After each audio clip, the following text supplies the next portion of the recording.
Salutations, everybody. It is Maddie here today with episode 103 of the H.A.M Radio Podcast. And it is me, the LoneVaultWanderer. And it's me, ACG. All right, we got cameras working. Lone's here, making the big sacrifice, bro. 6:30 a.m. Fuck me. Yeah, so I got a nice cup of coffee here. And sorry for the glasses too.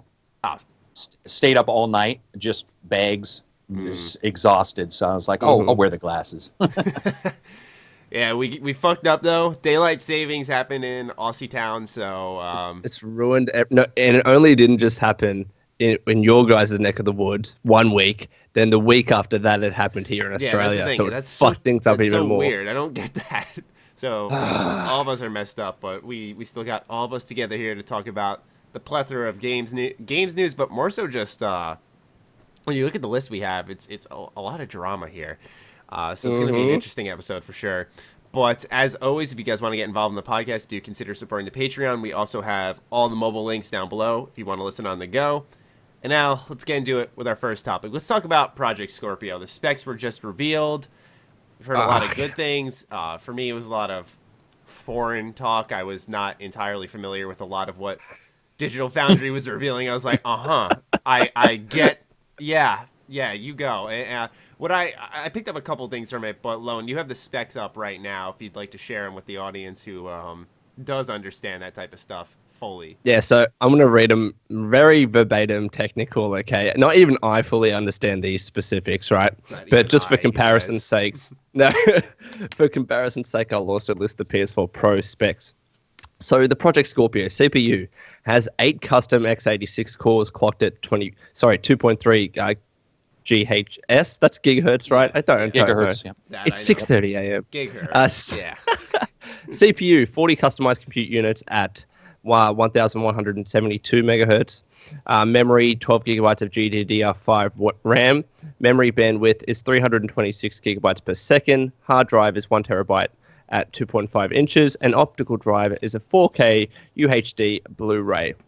And just to compare the PS4 Pro, CPU is 8 Jaguar cores clocked at 2.1 gigahertz. GPU is 36 improved GCN compute units at 911 megahertz. Memory, 8 gigabytes of GDDR5 RAM. Memory bandwidth, 218 gigabytes per second.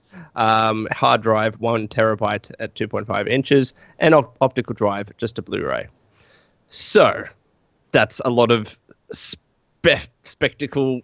Yeah. Technical numbers, and it's so early for me to understand this completely. Jargon. But really, the point, the headline here, is that Project Scorpio is going to be able to handle native 4K resolution.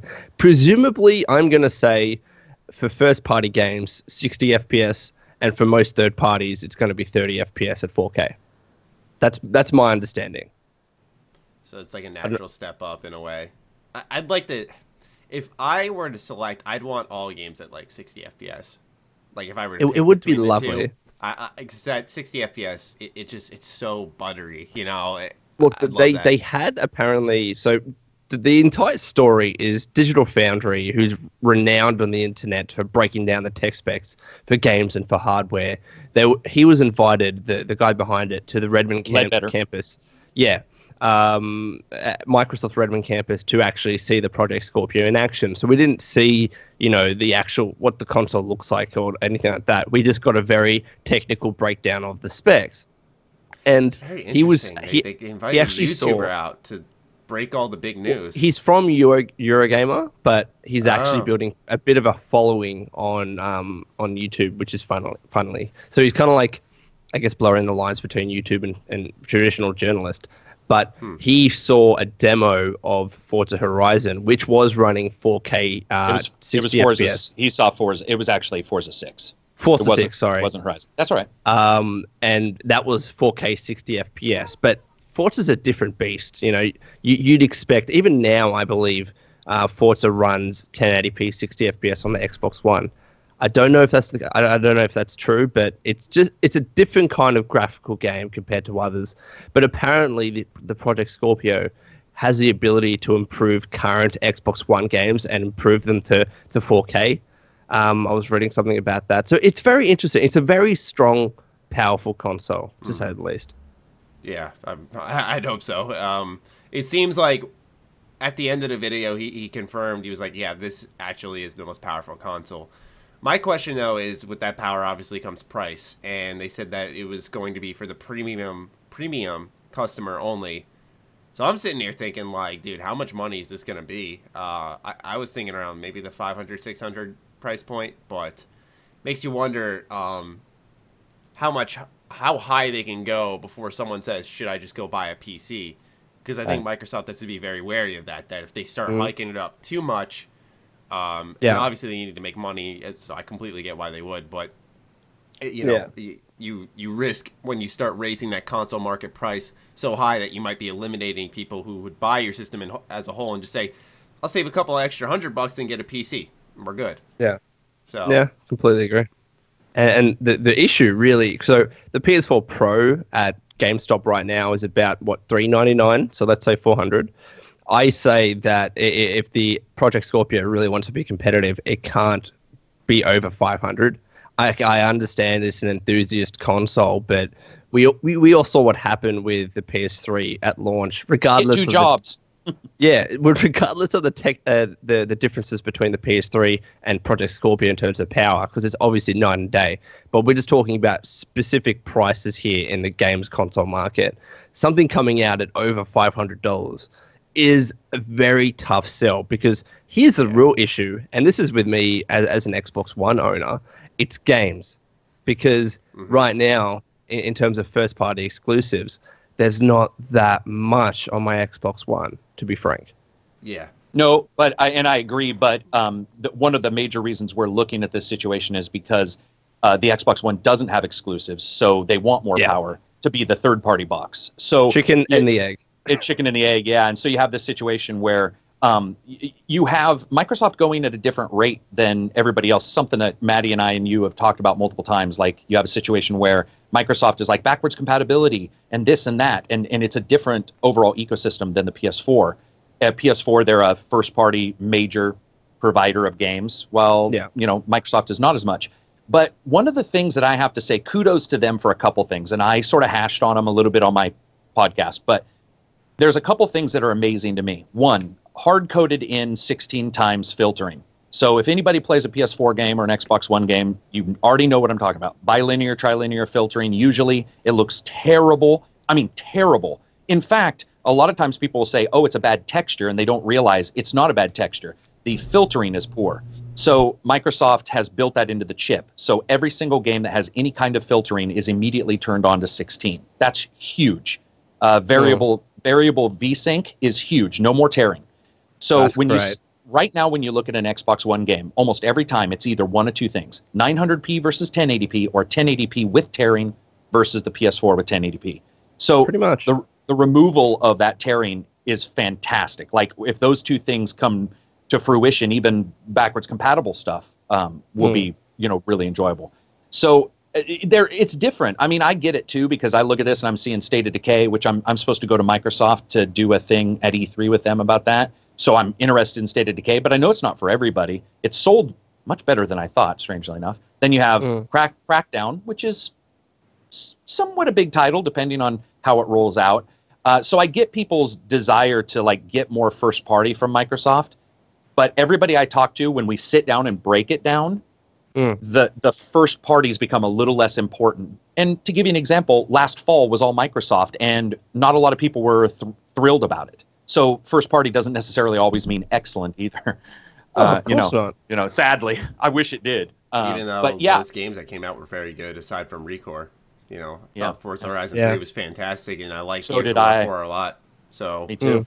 But I mean, you got to take an honest look at the games that PlayStation has right now. They're kicking ass. Neo, Horizon, Persona 5, like, I'm forgetting one other. I think Kingdom Hearts was it. Yeah, that's the only other one that comes to mind. But like, I also have Crash Bandicoot coming as well. I think they have a lot, and I mean, what's the difference is that a lot of the first party things that have come out, like for example, Neo's not for everyone. That's definitely like a niche genre.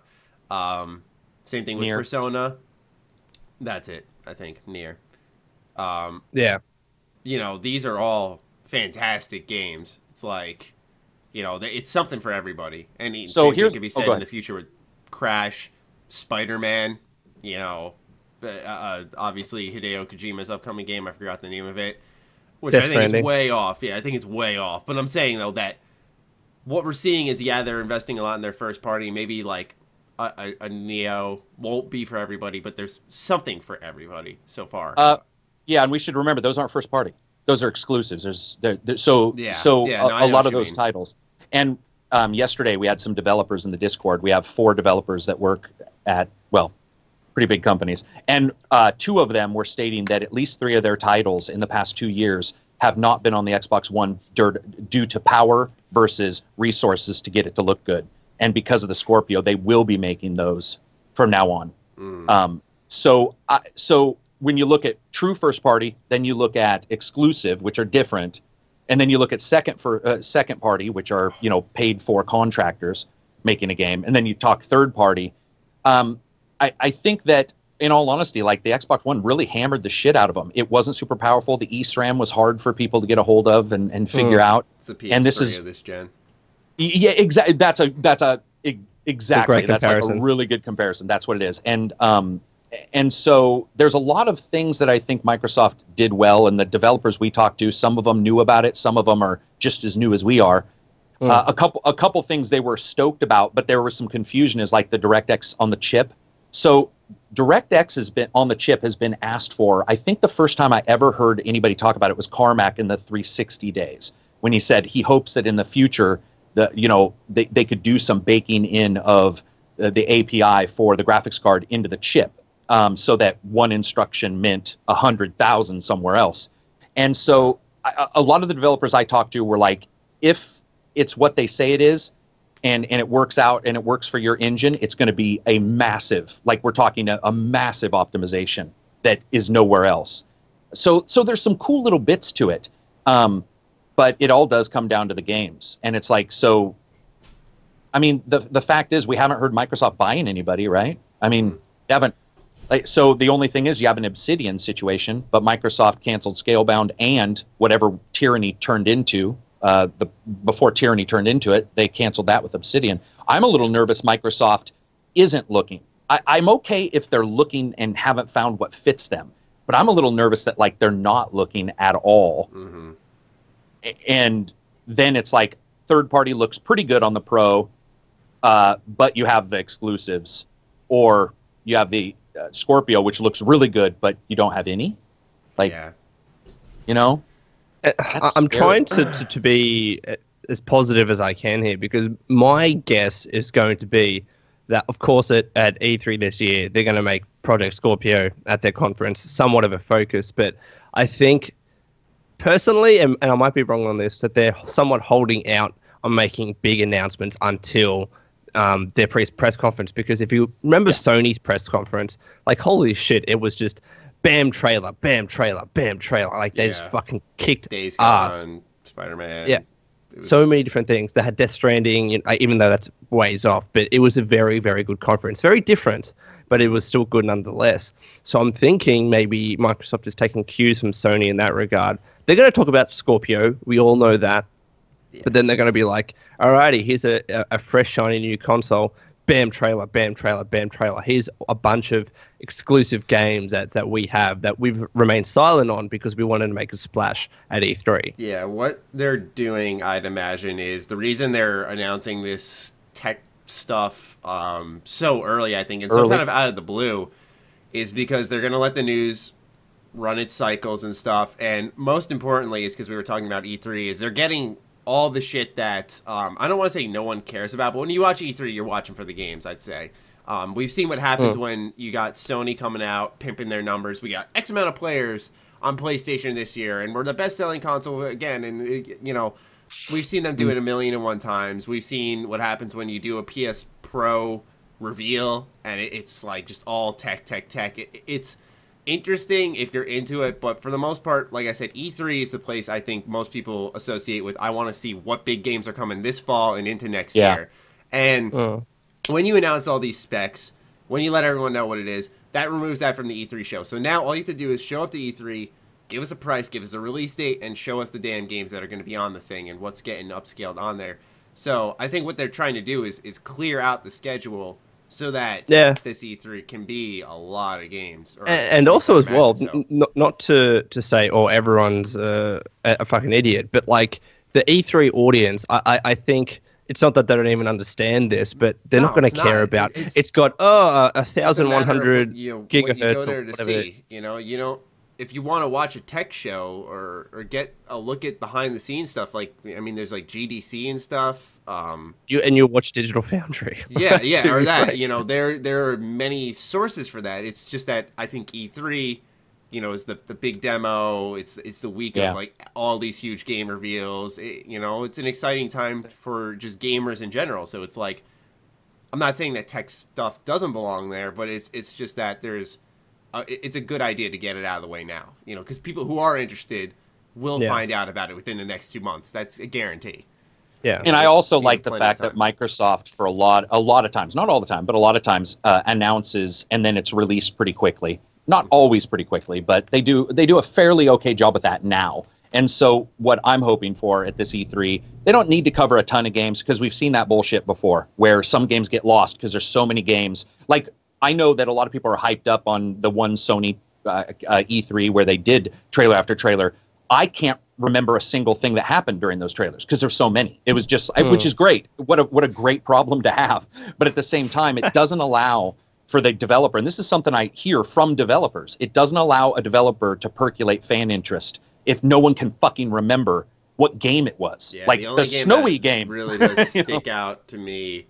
Was Spider-Man. Was Spider-Man. And Spider-Man. That was the only one that I like. When I thought of Sony's press conference last year, like, I remember just a bunch of people like telling me, they're like, dude, Spider-Man just got announced by Insomniac. I was like, that is a match made in fucking heaven. So yeah, but like outside of that, Days Gone, Crash, like it's just a select few. But I think that kind of goes back to what I said earlier, is that there was something for everyone. It's really about having a loaded card in your press conference. And I don't know, I remember watching Microsoft's conference, and they were talking about Sea of Thieves, right? I think that's what it's called. Mm-hmm. And they went into a little bit of detail. That's been in development for a while. It wasn't just a trailer. They were like, let's show like 4 Let's Players or something play this game together, which is how you would typically play the game, which was, I guess, a good representation. But it's still, I think, dragged on a little bit. And so the problem is you need to find a happy medium between just showing a trailer and, you know, having this kind of elongated Let's Play or gameplay demo. And I think that if the trailer is good enough, and even if you show a little bit more of a gameplay and it's not just trailer like Sony, then people that are interested enough will look at other areas. We'll look at, an IGN, GameSpot, etc., that are covering E3 to actually find more gameplay about that game if it exists. So, and I just watched, for example, it's a bad comparison, but WrestleMania, right? And there's like, God knows how many fucking different matches on there that each of them went for like 10 to 15 minutes.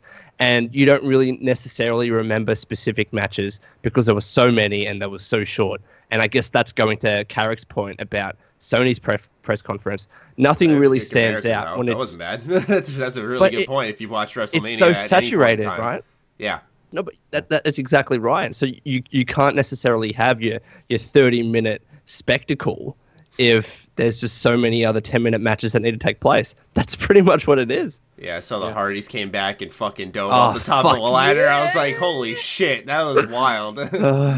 It's interesting to me because talking to developers yesterday, like right after they said it, a lot of the developers were like, this is the first time a company's ever said, come and look at our shit and just talk about it. There's no secret, like, we're doing this. We're going to talk about some efficiencies later. But it was pretty cool to see a company, because Sony's announcement of the PS4 Pro was like, here's checkerboarding. They had Cerny out there, and you're like, oh my God, don't talk anymore. Like, this is terrible.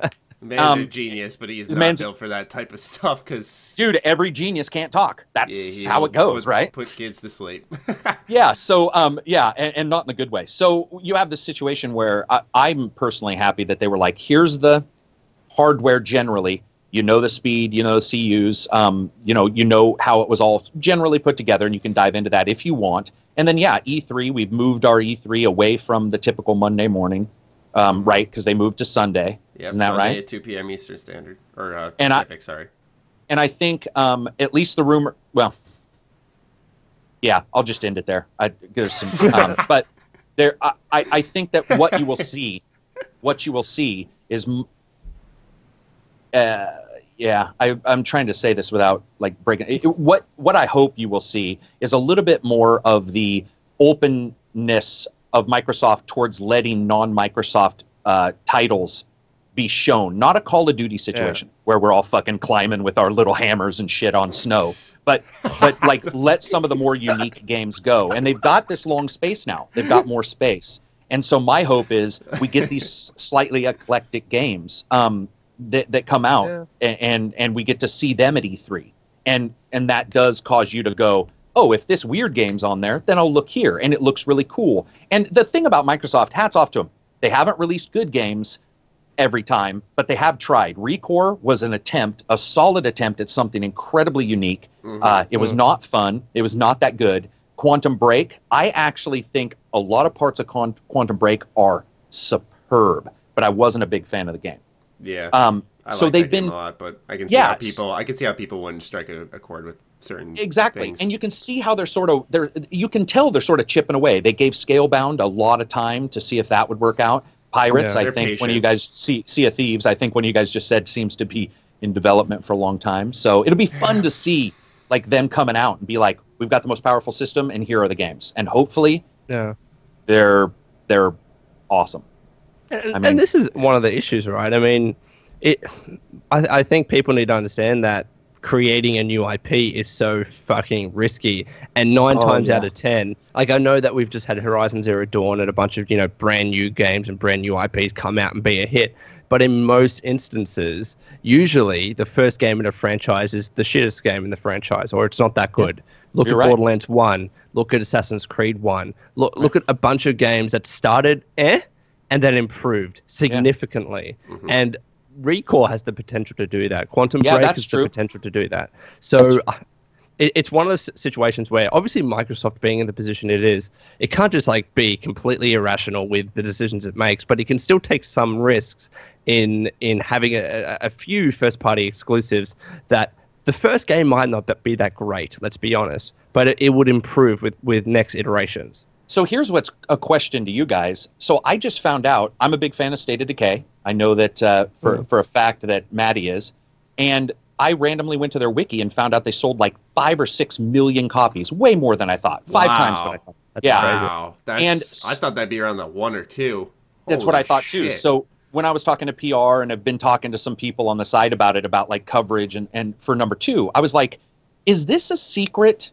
Now, I want to make sure people don't, I'm not saying this is a Horizon, because Horizon sold more as a single platform than Andromeda did in the UK. That shows how powerful Horizon is. But I'm not saying it's that. But so I'm wondering, getting a sequel. It's weird because State of Decay is like this hidden.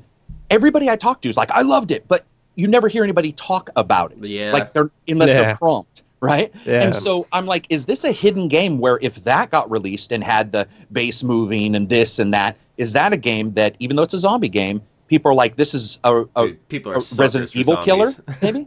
You know, so it's weird. And then they've got some other stuff in their stable. A couple days ago, we were looking at IPs that Microsoft owns, like outright owns, and I'm surprised. I'm surprised we haven't seen a ton of these. I mean, they have some insanely good IPs. Knock it off. I don't want to see. I'm sorry. Right now, I don't necessarily want to see anybody make a KOTOR. No, I agree. But if they remastered and just left them as is, or not remaster, up-res.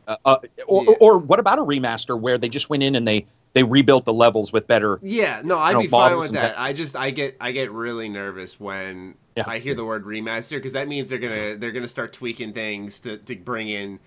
Here's new gameplay. No.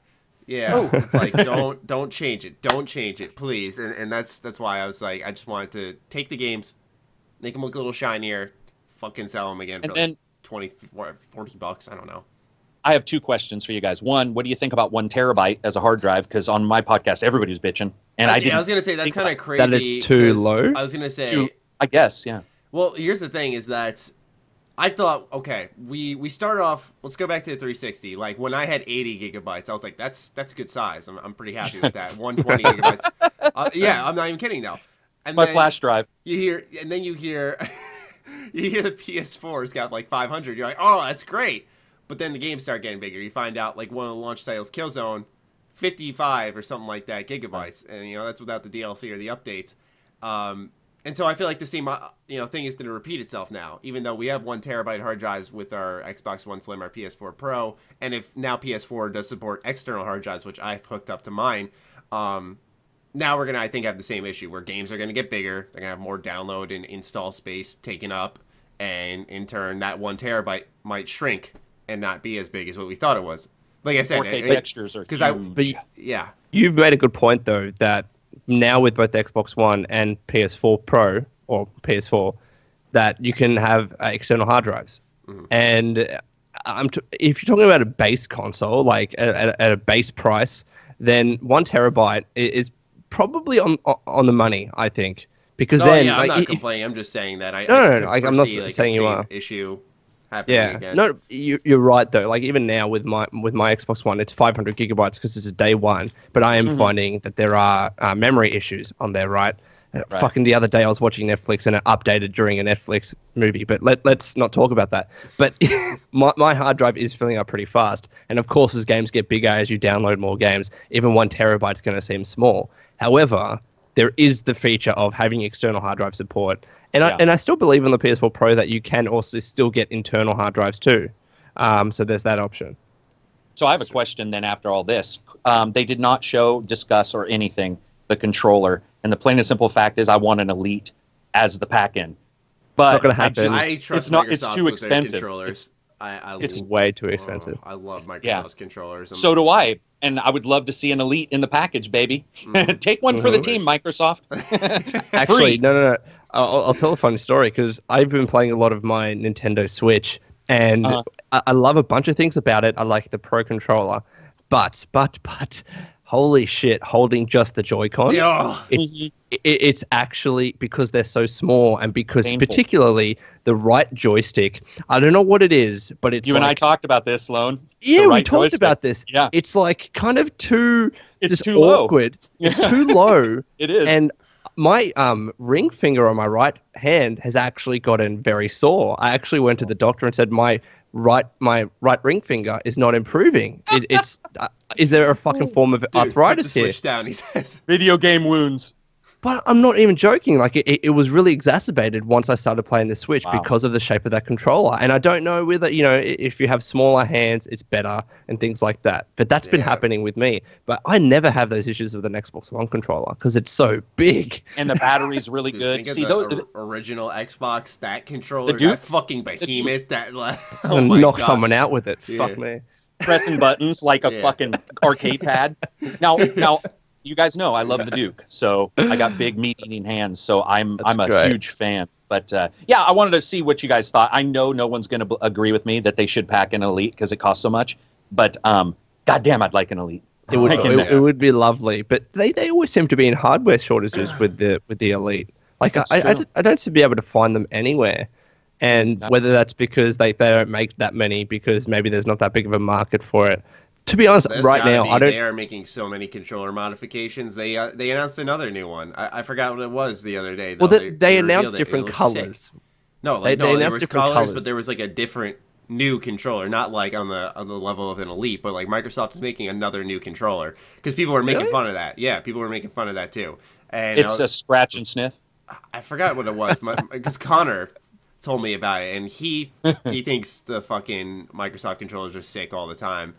For me, my philosophy is like I want a nice controller mechanically, but like I don't need to pay for the cool cosmetics because I'm looking at the fucking screen, not my controller, right? I don't know, man. I like to have a nice skin. Okay, but if someone's looking at me playing all the time, sure, I want to pimp that new fucking controller, but I'm in my room by myself most of the time. So okay, yes. So we have the Xbox One Recon Tech controller. Yeah, what the fuck? It's just a skin and some tactile. I think it's just a skin. Yeah. Okay, but like I've got like it's called Dusk Shadow for my Xbox One controller. it's kind of like this blue that fades into black. Maybe it tastes It's like so ling cool. if you touch it with your tongue or something. Yeah, if you scratch it, it smells like a morning breeze. Like that'd be No, awesome. that It's a reminds me- Febreze controller. It reminds me of when Sony said that they were testing out things, and before they settled on a touchpad, they had a fucking thing that created smells to replicate shit in game. I was like, that's disgusting. I was could go so wrong. Resident I was Evil. watching this. Yeah. I was watching this video, right? It was a video or it was a podcast, and they were talking about developing the Xbox One controller. And essentially, what they did, they got a bunch of their engineers into a room and just said, "Go crazy with your ideas. Think of a bunch of wacky shit, and then they'll narrow down to something." Obviously, it's just a pretty standard controller, but they kind of encourage that weird thinking and innovation before. Like, I guess in the concept stage before they actually settle on the controller. So like Maddie said, like the scratch and sniff, like different, I guess, that's how feelings for the controller. Yeah, that's how the feedback triggers, which I'm going to tell you, when they announced that, I laughed my head off. I'm like, feedback triggers, it's the dumbest thing ever. And then the moment I start playing like a Forza and I get feedback, I'm like, amazing. Oh my God, it's amazing. But I'm one of those people that likes Microsoft and Sony stuff. And so I was like, well, that's the stupidest idea I've ever heard of. And then you play it and you're like, okay, maybe scratch and sniff in your might fingertips. work. Yeah. That's great.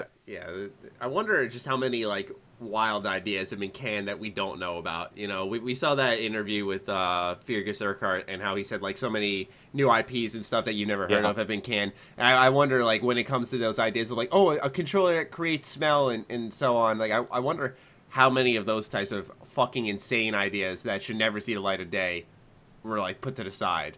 I'd love to be a fly on the wall in those meetings, to be honest. Yeah, right. Well, look at like the Dreamcast. I mean, the Dreamcast had the VMU, which is way ahead of its time when you look at like a system that old. And it had a fucking little memory thing with games that you could play on it. And I mean, it was just crazy. And so I think some of them get through, the Dreamcast, though, dude. So do I. So do I. I know I was in the minority for that time period at least, but that shit was awesome. Shenmue. Most of the people I knew loved it. Yeah, Shenmue 2 was even better. Yeah. I think with the Scorpio, like the one thing that matters to me the most, getting back all the way back onto just the hardware and the system and all that stuff, is it looks to me, and it's certainly what Digital Foundry said, which is that Microsoft went and looked at every game that currently runs and found out what was bottlenecking it, and then emulated getting it to 4K. What would bottleneck that? And tried to basically make it so that they could do it. I think we have to just educate gamers for 1 second here. Whenever you hear anybody say 4K 60 frames per second, in all honesty, my PlayStation 1 could do that depending on what the game was going to look like.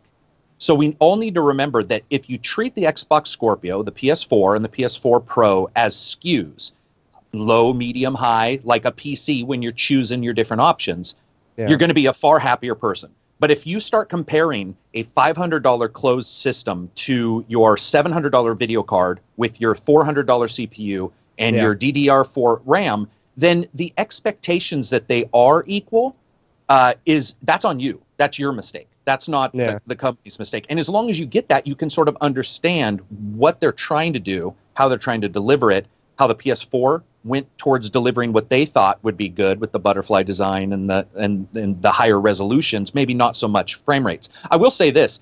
Lone was saying he wants 60. Matt wants 60. I want 60. If you look at the PS4 Pro has a couple games that it has doubled the frame rate, which surprised me. I even talked about this. And the Xbox One, its bandwidth is insane. Even developers I talked to was like, they're not going to hit 328. There's like and make it in the system and for the cost that makes sense. And so far, until we know exact cost, they've done the hardware and got it there. I'm actually really impressed by some of that kind of stuff. Like the bandwidth, it's funny because they did all these announcements and I was like, that's awesome. That's awesome. That's just this normal GPU we know about. And then they got to the bandwidth and I was like, whoa, I think the PS4 Pro is 218, right? So it's 218 versus 328. I mean, that is a massive amount of bandwidth.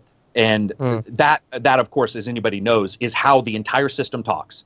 So if that was slower, everything would be like that's really sort of your core. It's sort of the engine of your car down the freeway kind of thing. And that's exciting for me. Like that I want to see how that sort of Like, what does that allow? Does it allow for 4K 60 to look pretty good? Also, the RAM, I don't know if you guys, really care about the RAM, but the 12 versus 8, when I talked to developers, they had all said the same thing, that they needed exactly 1 to 2 more gigs to get 4K textures on their games on the PS4 Pro that wasn't there. And so the Scorpio should allow for real 4K.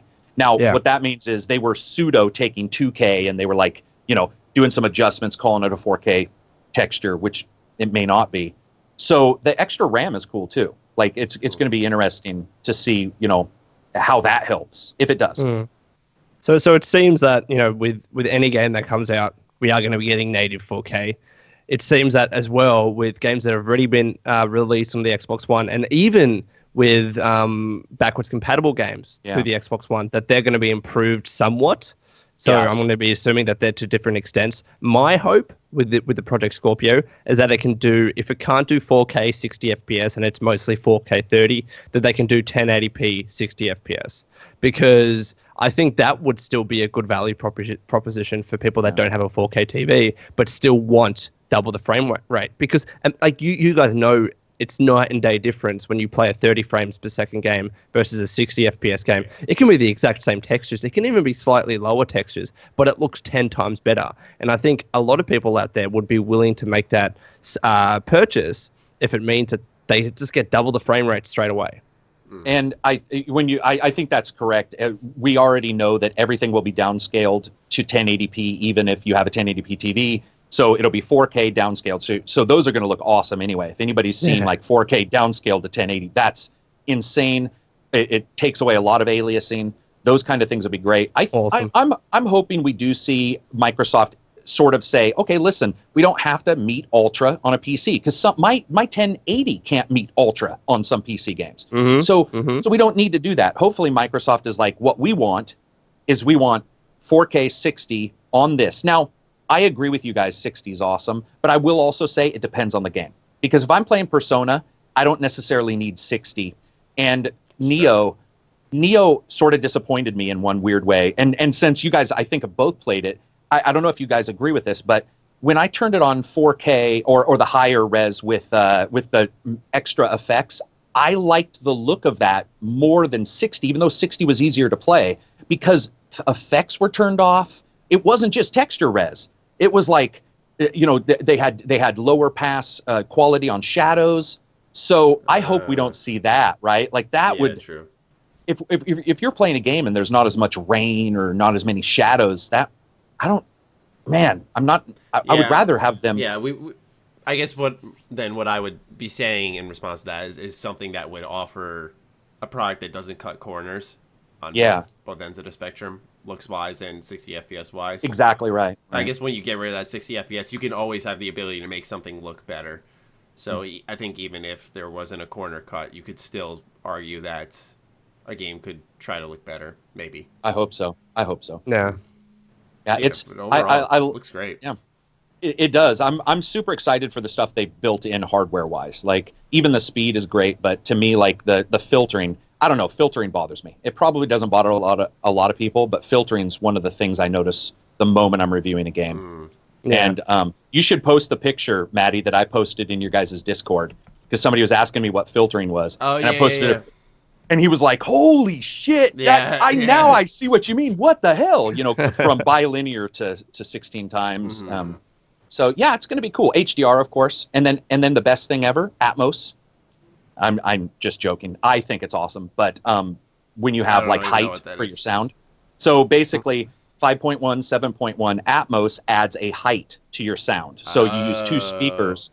And so a bullet will go over your head. And I have sat in theaters and sweet. That's exactly it. It's beyond belief. I mean, when you hear a bullet go and it's not fake pseudo, right? You hear that thing going over your head. You're just like, what the shit happened? That is such a cool step. Sound is finally mattering to these companies. Absolutely. And I'm stoked for that. Because I always say that, the visual stuff can always bring you to one place, but it's the sound that always takes it to the next level. You bet it is. Yeah, what I've you bet it is. Is that it's that final piece of the puzzle that you might not pick up on, but it completes the whole experience. Or ruins it. Attention. Yeah, or ruins it. That's definitely true. You've got a DICE game, and then you've got everybody else's games. I don't know why DICE doesn't just sell out their audio department as well as they do. Sometimes I'm like, I wish Call of Duty would be like, hey guys, I know we're competitors, but can you come fix our sound? That'd be too good. It's insane. They're that good. Brilliant.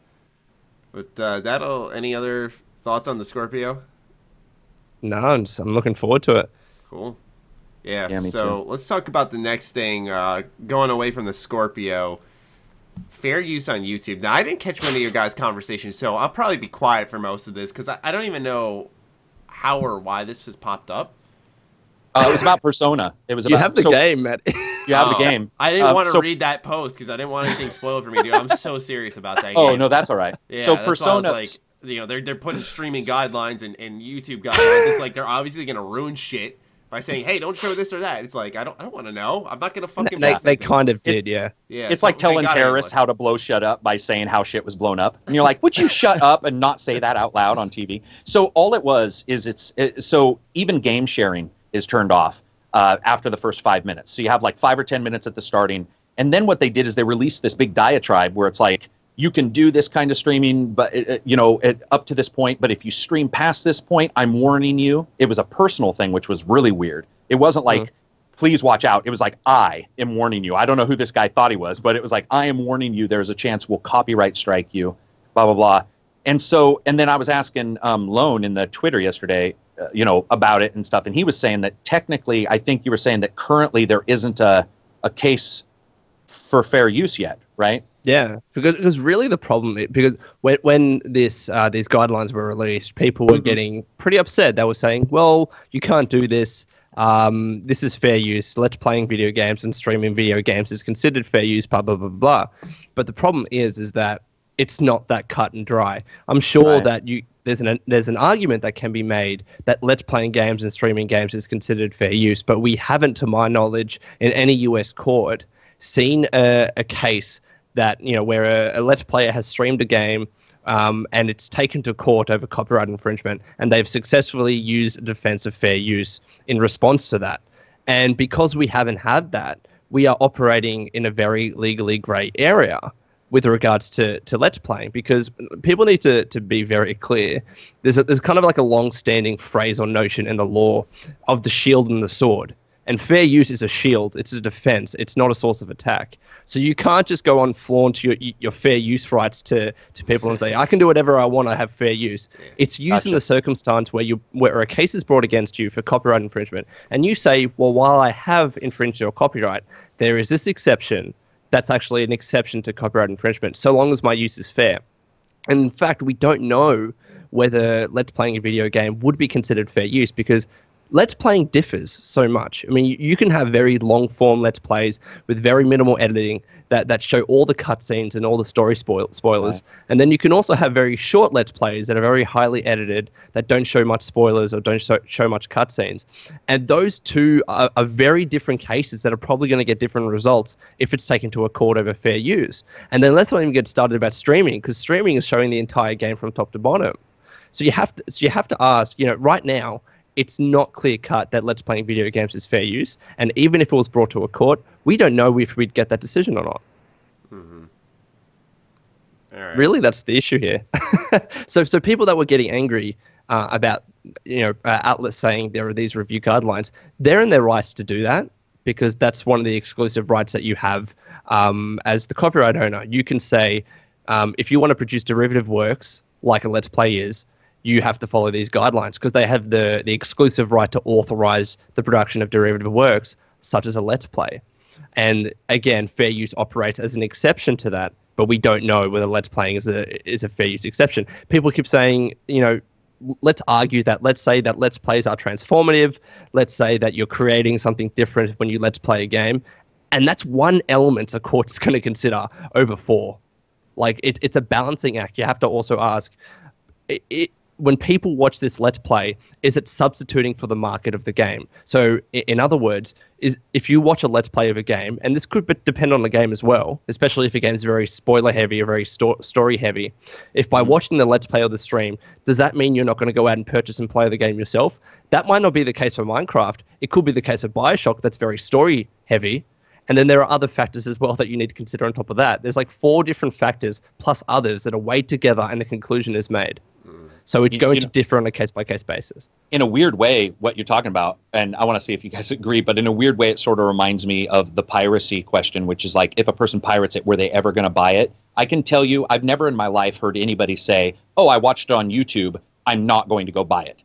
Now, I've seen people post that on comments, but what I mean is real people that I know. Matter of fact, I've heard people say, I'm going to buy this cheaply, but I'm going to watch the video now, or whatever. So, I mean, I wish we did have a use case, because that's, I think, what's bothering me so much is like it is open and there is a gray area. And so there's something that I was talking to with Maddie prior to the podcast is I just don't like gray areas. I fucking hate them. And in the law, they're terrible. When it comes to creation, and in the law, they're terrible. Yeah. And so I was talking to you and you were like, actually, there's no blah, blah, blah. And I was like, motherfuck. Like, how can there be no law by now? Like, and you know what the funny thing is, Karak? Even if we were to have a case for fair use over Let's Playing, go to the court, it's not going to be determinative for all Let's Plays. Right. So I think what people think that if we get a case that goes to the court, and let's say it's a very, it's over one Let's Play video, and it's highly edited, there's a lot of jump cuts, and let's say the court happened to find that fair use existed in that scenario, that is going to be a determination for that one very specific case and those very specific facts. And while it might be helpful or illustrative for other Let's Plays, you can't just cut and paste that decision for completely different style of Let's Plays, because again, you're weighing up those factors. Yeah. And this is not going to change unless like legislation is completely changed. So we have one provision that says any form of Let's Playing video games in all circumstances is considered fair use, and we're never going to get that. Yeah. Yeah, I mean, it's what's strange about Persona 5's guidelines is that 4 and 3 are like what Persona is known for on YouTube. Not only is it a really popular Let's Play game because of all the choices you can make and seeing like what people establish, what relationships with which characters, but it's also it's a funny game. You know, each Persona has a ton of like hilarious moments, and you can search them up like clip by clip all over YouTube for each of the games. So it's just kind of wild to see them, after seeing a ton of YouTube success through Persona, see it go the opposite way. Especially because when you fire up the game on PS4, it says like you can't share gameplay. Like it says you can no longer broadcast the gameplay. Like I've seen other games, like for example Dragon Ball Xenoverse 2. I remember when it went to like an animated cutscene, it would stop the gameplay recording. Whatever, fine. You know, you probably invested more money in that cutscene because it's an anime. Sure, whatever. But even with Persona 5, like I'll get a trophy and I'll go to view that trophy and it'll say like cannot take a screenshot right after that. Like they don't even take screenshots of your trophies. Like all sharing is pretty much cut off. I don't know if you can share screenshots in general with the game. I haven't tried yet because I don't want to spoil it for anyone else. But it's just it's fascinating to me with how backwards it is from what they've done in the past. You know, especially with the series' growing popularity. You know, this is going to be the biggest Persona game, probably the best-selling one. It's like, don't you want this to be the one that blows open the gates? You know, 4 and 4 Golden really brought a lot of popularity to the franchise, but 5 is the chance to set into the mainstream. Right. And this is going to you know a very different discussion, not on the law, but as a business decision, because again, as a copyright owner, you have the right to do this, to authorize Let's Plays and to authorize derivative works such as Let's Plays and streaming. And the problem is that comes down to the individual publisher. So when you have a Nintendo take the actions they do, because they've made the business decision in their own mind, as has Atlas with Persona 5. And you, like, while you can disagree with that, you can't disagree with the law, because the law is what it is. So I guess when people are getting upset at Atlas over Persona 5, sure, you know, get upset over what they're specifically doing, but don't say that, oh wait, it's fair use. Well, don't say you can't do that, you don't have the right to do that, because they do have the right to do that, absolutely. It's just a silly choice. And that's where the discussion should be had, not over, oh, does the law apply, not, or, you know, is there an exception to this? I guess you can have the discussion, but we don't have a hard and fast rule at all. It doesn't get anywhere. It doesn't find a solution. But yeah, I find it strange that they set the guidelines up. Now, I don't, without spoiling anything, if there are spoilers, and don't tell me, but what are the specific guidelines in place?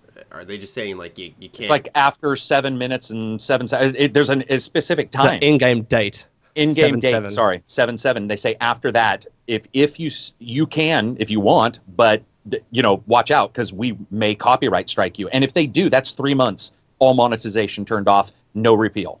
So that's pretty and on harsh. top of that, it was also you can show this areas of this boss fight, but don't show this. Yeah. And like they got very technical. A lot of editing, but also probably impossible if you're streaming it. Yeah, because like, do you swap the frame when you're using OBS, for example, when that specific area comes up? That's insane. Because I follow a YouTuber, his name is Nico B or something like that, and he does a lot of like playthrough videos.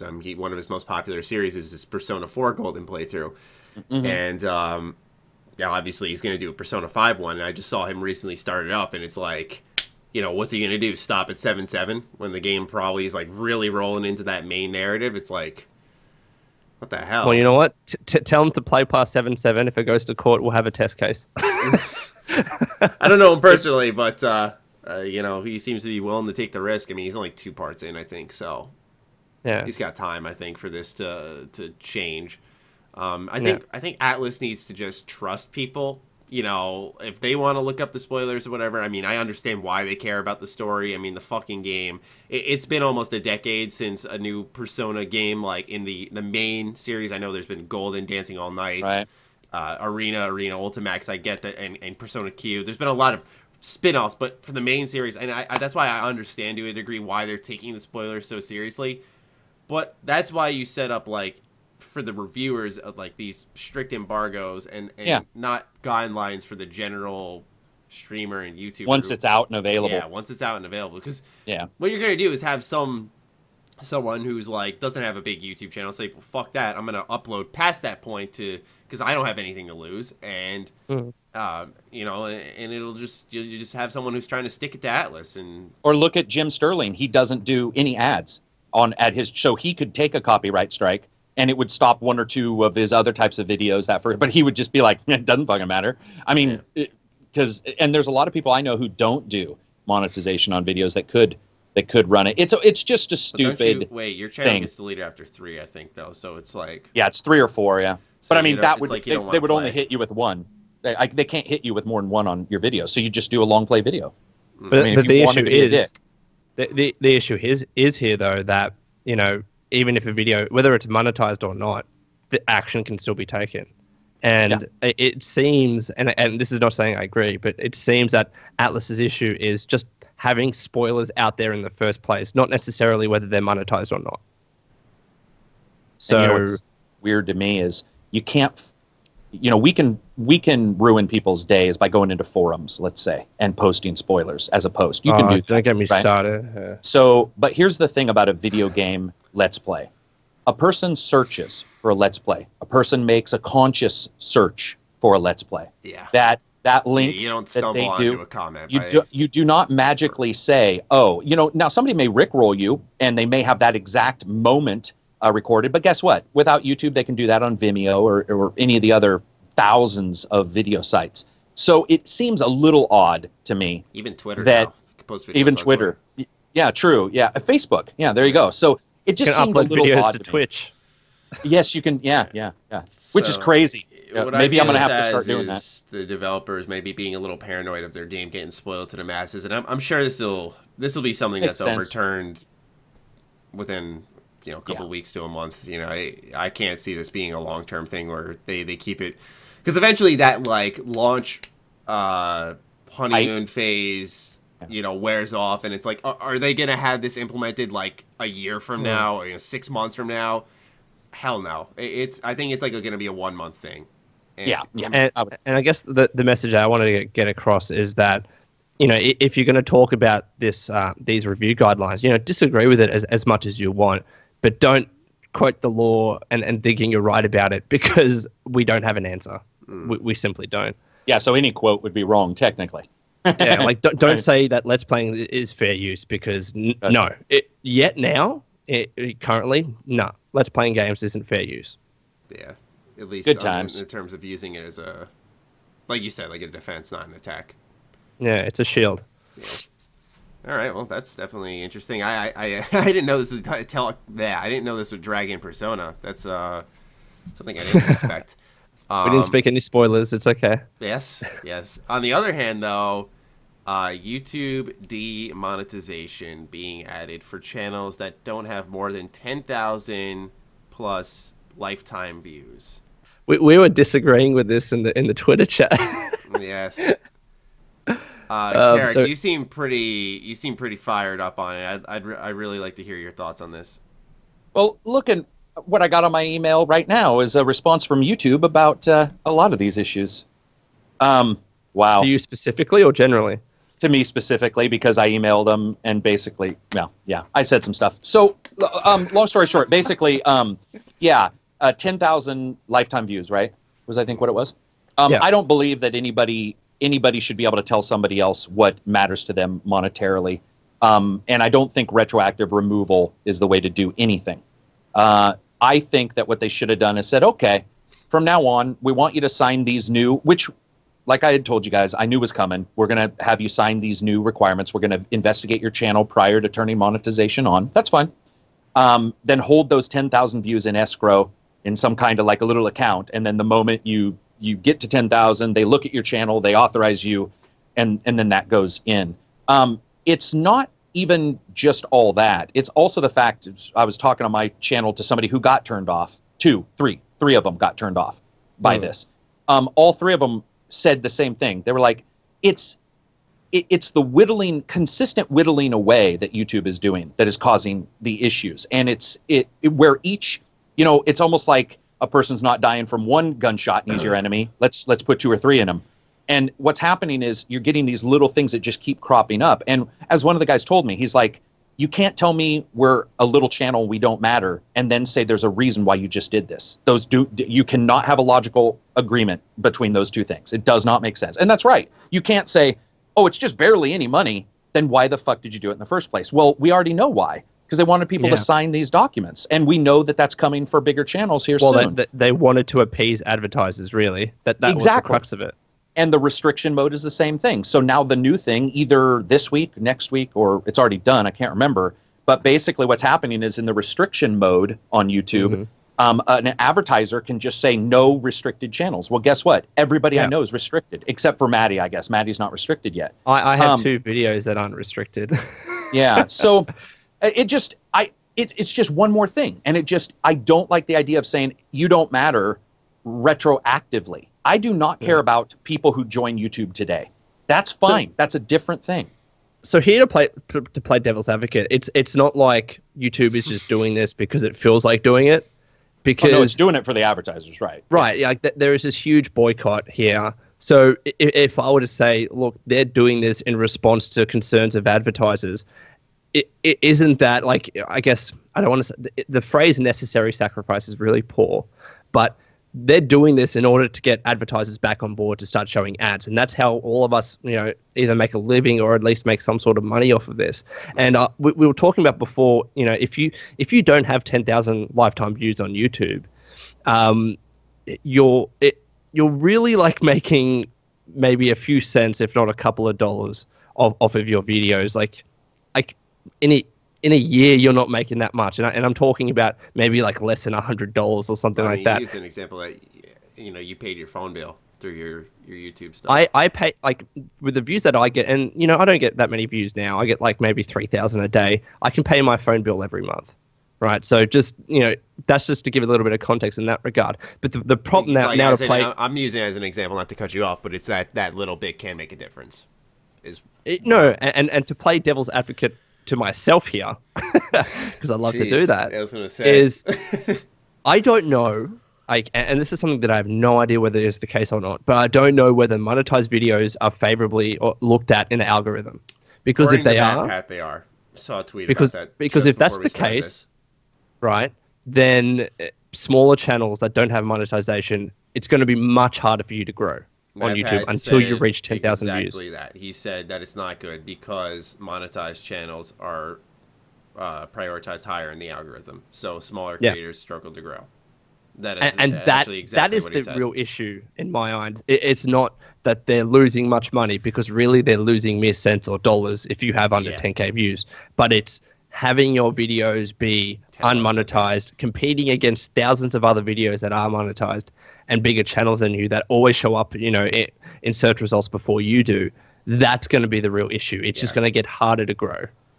Yeah. But, you know, and to YouTube's point, that might be a good way to filter out crappy channels. But who knows? Mm-hmm. I guess those are the issues. For me, I think I get both your points, and it's like it's a double-edged sword is how I view it. Because for me, as someone who's been making content, Karak, I don't know how long you've been doing this, so I'm not saying like I take priority when I say this, but no, but you've done it longer than me for sure. Yeah, I've been doing this since 2008. So I started when, and always did do this as a hobby, and I always carried that with me, and I saw other YouTubers do it, and as YouTube evolved more and more, and you saw people build careers off of it, start getting the bigger checks and stuff, you'd see more and more people diving in, not out of like, I have passion or I have knowledge to share or I have entertainment here, but, oh, I fucking hate my job, I want this more, you know, appealing one, and I want to come here and make money.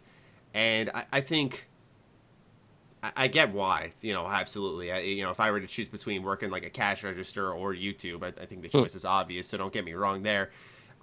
It's more so that, and maybe this is just because of where I started, I definitely have a different point of view, that it removes a lot of the passion, and I think it's people getting involved for the wrong reasons. Because when you get involved strictly for the money, like you start off, you're like, I want this to be my job, you're going to be sorely disappointed for a while.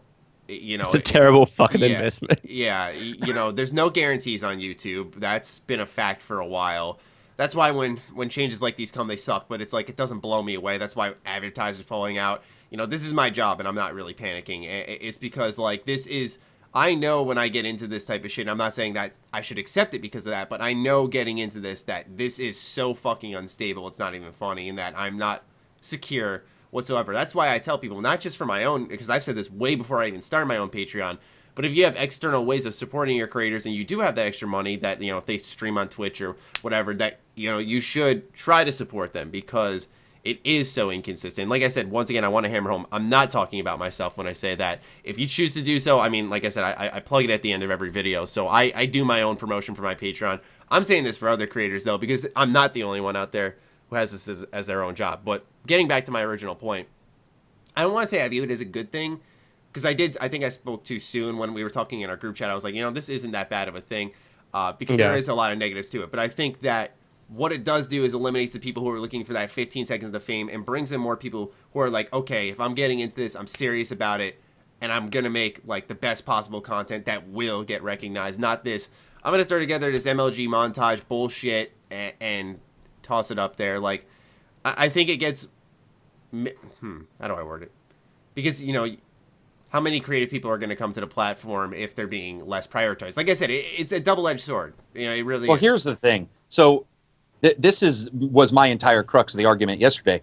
If you're saying that that may stop those people, blah, blah, blah, and then at the same time we're saying it's a small amount of money, you can't have both. We can't say, oh, this will stop somebody because it's huge. But no, it's not, because it's a small amount of money, so therefore it's okay. That those two are not logically, there's no logical connection between those. And that's the thing that I have an issue with, is that I don't want Maddie or Jeremy choosing what the fuck matters to somebody. I don't want people turning into, I don't want YouTube turning into Twitch, where Twitch is like, hey, buddy, why don't you just work as a slave for us until we decide we're going to allow you to have subscribers. It's like, you know what, why don't you go fuck yourself? That's a that is a completely poor way to run your business. And you're not hurting anybody by allowing them to have subscribers. We're not hurting anybody by having a small channel allow 10K views and get paid for it. Here's the worrisome part. This has already been proven and already been checked out. If you have a video prior to you being monetized, it will not get those views back. And it takes 2 weeks to monetize. Let's say I start a new channel. The top 10 things that make you scared to play Andromeda, and it's all about glassy-eyed freaks. If I did that video and I got 2 million views, guess how much money I would get? Zero. Those videos are never monetized never monetized. Only the ones after you get authorized. That is a loophole of. It's the reason why it's such a big loophole is because we sit here and say YouTube doesn't answer shit all the time or doesn't do things quickly. That means those people are going to have 2 weeks where these views might be doing well on a channel. One of my first videos did incredibly well, 100,000 views. I would have I don't want that to go away. Like I don't want that cash to go away, or even those views to go. I don't like it. I don't like that we say because we're old. I climbed uphill both ways to school, so now you have to. I get it because you did work in a different environment than I did, and I get that you're saying it's completely fucking out there. Why celebrate? It's more out there now. Why are we celebrating, or not celebrating, but why are we okay with it if the continual creep of bullshit? Just because we're sort of accustomed to it. It's sort of like the toad sitting in the water going, yeah, it's a little warm, and then pretty soon you're dead. And I don't like that. I think that people should stand up and be like, this is wrong. Even if somebody joins Twitch instead. So, I agree with what you're saying because I think it touches upon, and this might seem a little off topic, but I was talking about, and a couple of people are like, why is Maddie so pissed in this video? Because the video that I uploaded today was about Mass Effect Andromeda. And I was just kind of like worn out. I was like, dude, I can't fucking stand this. I was like, I'm so tired of these games releasing unfinished and being fixed. Yeah. And people are hyped like, oh, dude, more options in the character creator. Oh, yeah, man, we're going to get facial animations. Like, dude, they are so serious about post-launch support. It's like, no, this is the unfinished game being finished a couple of months later. And it just wears me out. And so what happens, and I said in that video, I was like, this happens because, and I'm guilty of it too, I think everyone is for a certain game out there, are too accepting of a game's issues and want to like it, so they say, okay, just give me the post-launch support, I'll wait. And this could be something similar with YouTube. We're accepting about this, what's the next step they take? So like I said, I get where you're coming from. I guess for me, I do see, and I think my positive is minor in this scheme of things, because in the turn, we're seeing, less creators coming in, less creators who are new being promoted, which was already a problem in its own right, and so on. So I know my argument's outweighed here. Can I read you the response from YouTube? Yeah. So I by the way, guys, this is a video that's about 18 seconds long, and it shows a wall flickering. And this is because the developer and publisher asked me to send them this bug. And here is the response when I said it was demonetized. This is one of 40 videos that they demonetized. No talking, no music, no sound. Here's what it says. Please see below for the many possible reasons your video is not monetized and can never be monetized. We cannot enable monetization on this video. That's one of the reasons. We have disabled monetization on this video because you have not provided adequate documentation within the time allotted, proving it's yours. They never asked, but that's okay because the publisher and the developer have both okayed it. This may, but is not limited to images, blah, blah, blah. Those were the three answers. The other one was I sent a request and I said, here's 30-some videos. They've all been demonetized without any information, randomly. What do I need to do? And I think my exact question was along the lines of, please see this list of videos. They've been demonetized and can no longer accept, can no longer be monetized. And they sent me their response, which was my exact question with an additional word. And it said, yes, it does appear that these videos have been demonetized, blah, blah, blah, blah, blah, and then just ended. That was the response. So the response was my question with the word yes, that they agreed. That's the problem, is that there is this giant gulf of information, and there's no one with any idea of what's going on. And I don't want more of that. For me, it affects me. I think Lone can talk about this if he wants. Lone said he knows a couple people have been affected by some of this stuff. I don't see any reason for all of this stuff to happen without info. At the very minimum, give the info and say, here's what we're doing, here's why we're doing it. But there's nothing, guys. It's weird. It's tumbleweeds.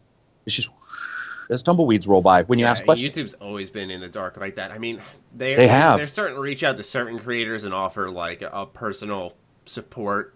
That's what I have. Yeah. Yeah. Someone reached out to me, and I'm like, that's even if you have over 100,000. Yeah, like I'm considering like, is that even worth it?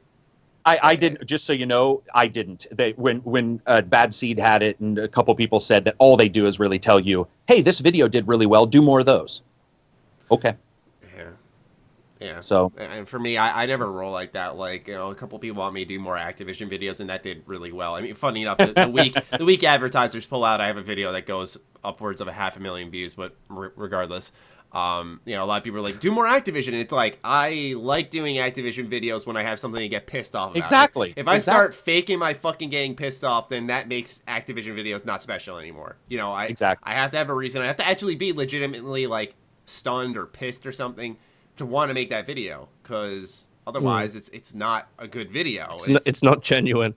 Yeah, that's the thing. I've always believed in natural content, and so yeah, sure, I'm sure I could carve my way to lots of subs and views if I kept hammering home a bunch of Bethesda content. Activision kills babies. Yeah, you know, and just spazzing out over everything. I'm sure I could, but that's not the way I carry myself. I'm sorry. It just does. It feels fucking gross. But you know, still. Besides the point, it's very interesting news there. Yeah, it's just interesting. Yeah. Just weird stuff. Next bit of news, though, that we're talking about is going to be about G2A and Gearbox. Okay. Before you even start, I have to say this. If anybody tries to indicate that that company did not know what GTA or G2A was up to prior to this entire signing, we're going to have a long talk. Because I'm telling you right now, contracts and lawyers, the first thing they're going to do, and of course Lone knows this, but I work with lawyers at my old job, due diligence, and the first thing they're going to do is check for liability situations. They're going to look online and Google. Guess what is the top 6 stories on G2A right now? They're old stories about the issue, over a year old. They haven't even, this stuff hasn't even encroached, which means anybody who searched for this would have seen it. They would have due diligence. They would have seen it right away. Sorry. So no. So that makes sense. Why? Okay. This is a story I never had a chance to read up on either. I apologize. So I don't understand why they were partnered with them in the first place. That's what cut me off guard, is when I saw they ended their partnership. I was like, why were you partnered with them in the first place after all that shit that happened a year ago? I didn't get that. I don't think we got a reason why. So I think, and correct me if I'm wrong, Karak, but the reason was they were doing this kind of publishing deal with Bulletstorm Full Clip Edition, and they were going to sell certain exclusive editions through G2A. I think that was the case. It's something along those lines. Reg from our podcast thinks, honestly, he completely thinks this is a scam, and that Gearbox is trying to get on people's positive side by doing this and then saying, look, we've written this list of demands. Nah, I'm not going to go that far. I don't believe that. I don't believe the tinfoil yet. But but there's some oddities, because Maddie's right. Like, when you look at the deal that they had planned, it's one of those times where you're like, but why? I mean, why? Well, like, why is because G2A still has a huge audience base, and they still have so many people going there to purchase games. Absolutely. Really, that's the reason. Some people don't care. They're just like, it's cheap. And I get why. You know, some people, it's a hard fact, but some people don't fucking care that, you know, that might be screwing over a developer. Yeah. Gearbox. And they'll just go, you know what, this is the cheaper option for me. I don't have a lot of money, maybe. And so they'll go to G2A. It's the truth. You know? Oh my God, conspiracy. Gearbox knew it wasn't going to sell well, so they went through G2A so they could steal their own codes, buy the codes, say that it sold well. Take off the tinfoil hat, Karak. That would not surprise me after fucking. That would not surprise me either. It's like Integrity Randy Pitchford, never ever going to be mentioned in the same sentence unless the word "not" is in it. Like, really? It's just. Oh, you don't like Randy? I like Randy Pitchford. You're looking at me like I'm crazy. I don't know. What did I miss? What did I miss? He is. I think I've missed something big too. One of the worst. I still remember when he was freaking out about Colonial Marines, and he was trying to say that, like, they had that what journalists had actually played and seen wasn't real, and they were like, this is the they cornered him, like, this is the video. That's definitely not the video. The completely disconnected Peter Molyneux level. From it, worse than Peter, because I think Peter's ghostly. Peter's like, hey man, I want to do this, I want to do that, and you're like, okay, I get you, Peter, and you and Peter are running along, and then Peter's like, fuck it, and he takes a shortcut, and you're left with Fable 3. But what happens with what happens with Gearbox, or Randy Pitchford in particular, is there's just been a lot of really shady instances, and a lot of it was about also them taking money from one development, which we know, I'm sure Lone will back this up, where they took money from one game to develop another game, but they weren't delivering their milestones to the game that they were stealing the money from, or not stealing, sorry, they were using for other funds. It's sort of like if you have 3 contracts and you can use some money to buy some equipment to do this contract too. It's shady. I mean, you can read it. Polygon did a story, and basically, I mean, it's rare. You guys must know I'm serious if I mention Polygon, because I hate those guys. But it's some serious allegations. It's crazy. It's crazy. I'm glad you guys like it. I completely missed that. Oh, I mean, I just like Pitchford because he kept giving free Borderlands 2 golden keys. He was going to get them from G2A anyway. Yeah. That's what he was doing. Yeah. See, I didn't know that. You know, I knew that. I should clarify.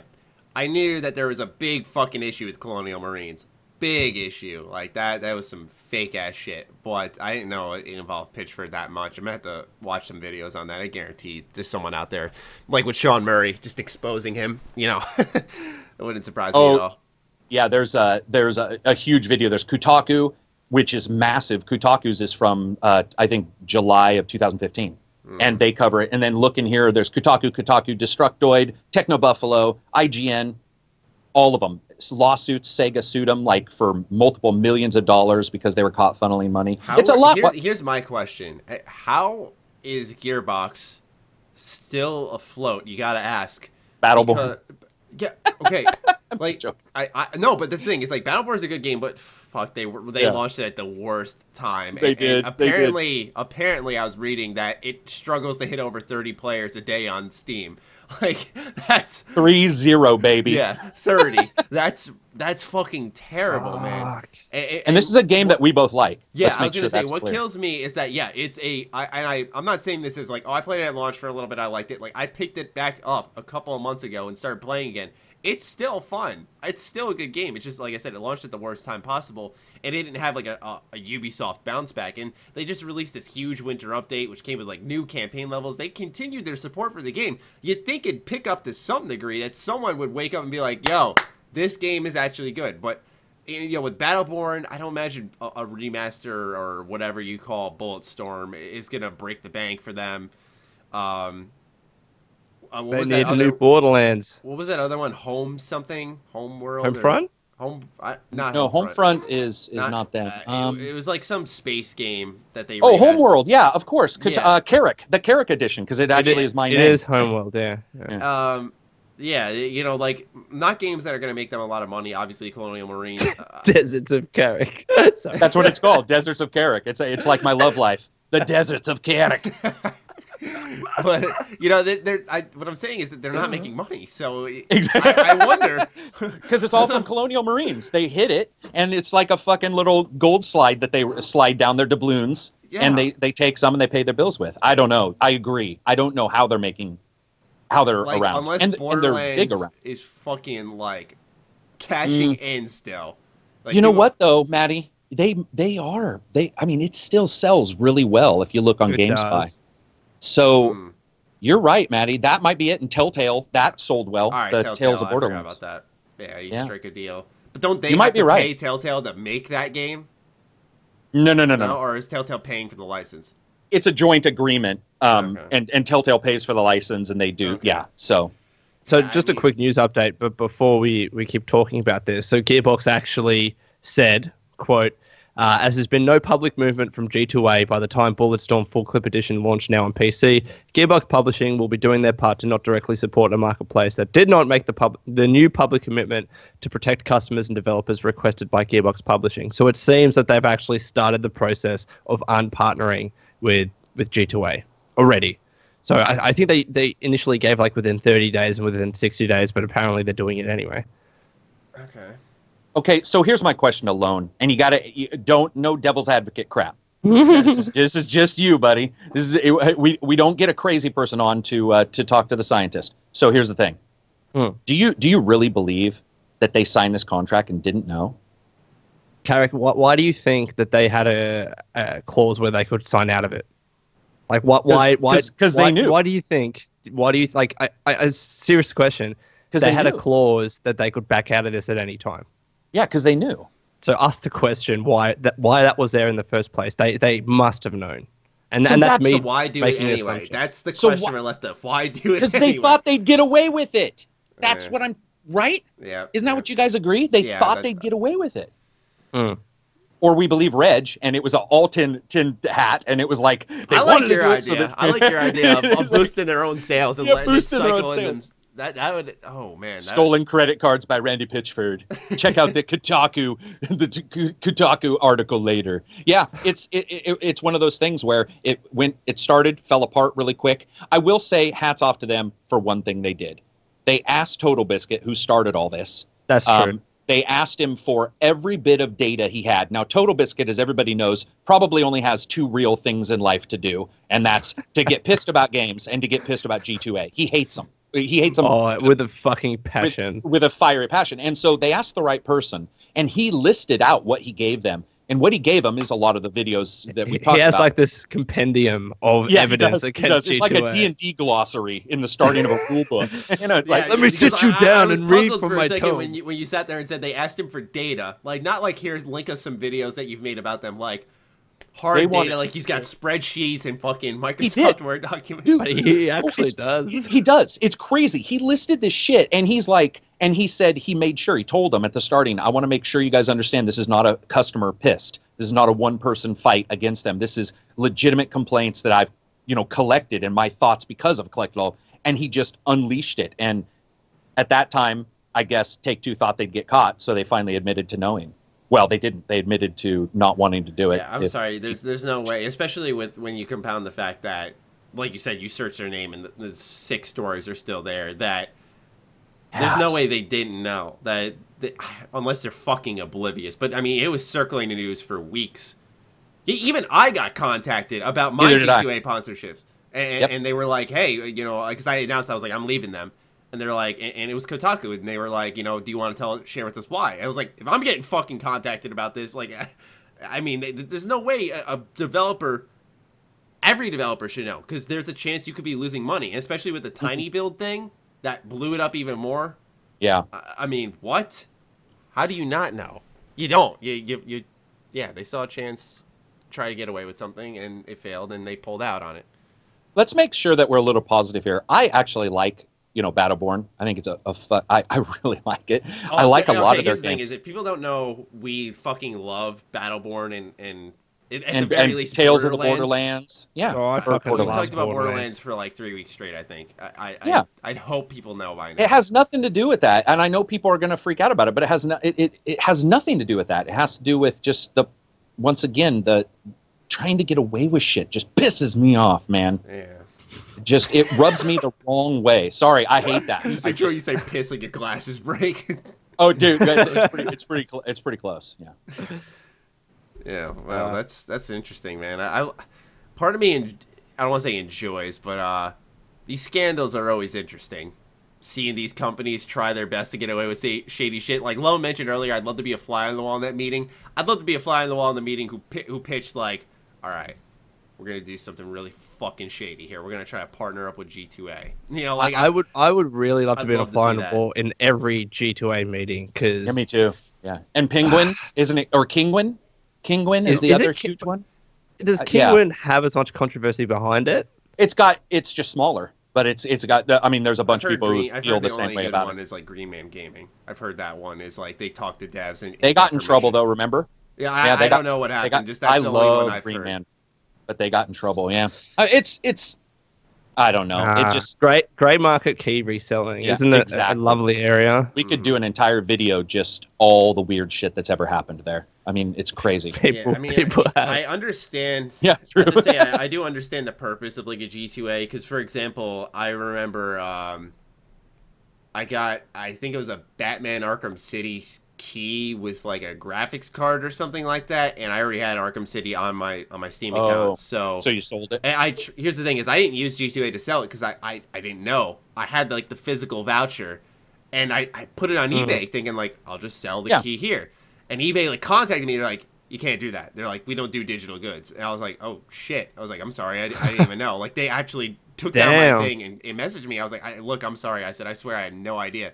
And so I just ended up giving it away. But point being is that this is so many years ago. But yeah, I get why it's there because, I mean, that happens all the time. People get these free games with their new graphics card or they have extra games in a humble bundle. Yeah. Maybe you flip them. I don't know. Sounds kind of scamish either way. But point being is that, you know, I understand why it's there are so many ways to get hands on either a free or very, very cheap game. For me, I just give them away now. You bet there is. You know, I'd rather give it to someone who I know is going to play it. And so I just... Well, for example, I have fans from other... and all you guys do, fans from other continents and stuff where games are a different price or whatever. Exactly. And depending on the version of the game, the platform, they can work. And so it's like, you know, it may cost them $12 or whatever, and for you it's a $69.99, and you're like, maybe I should just Randy Pitchford this and go with that. But yeah, that's a personal attack. I apologize. I shouldn't be that. You know, he's not the only one making decisions there.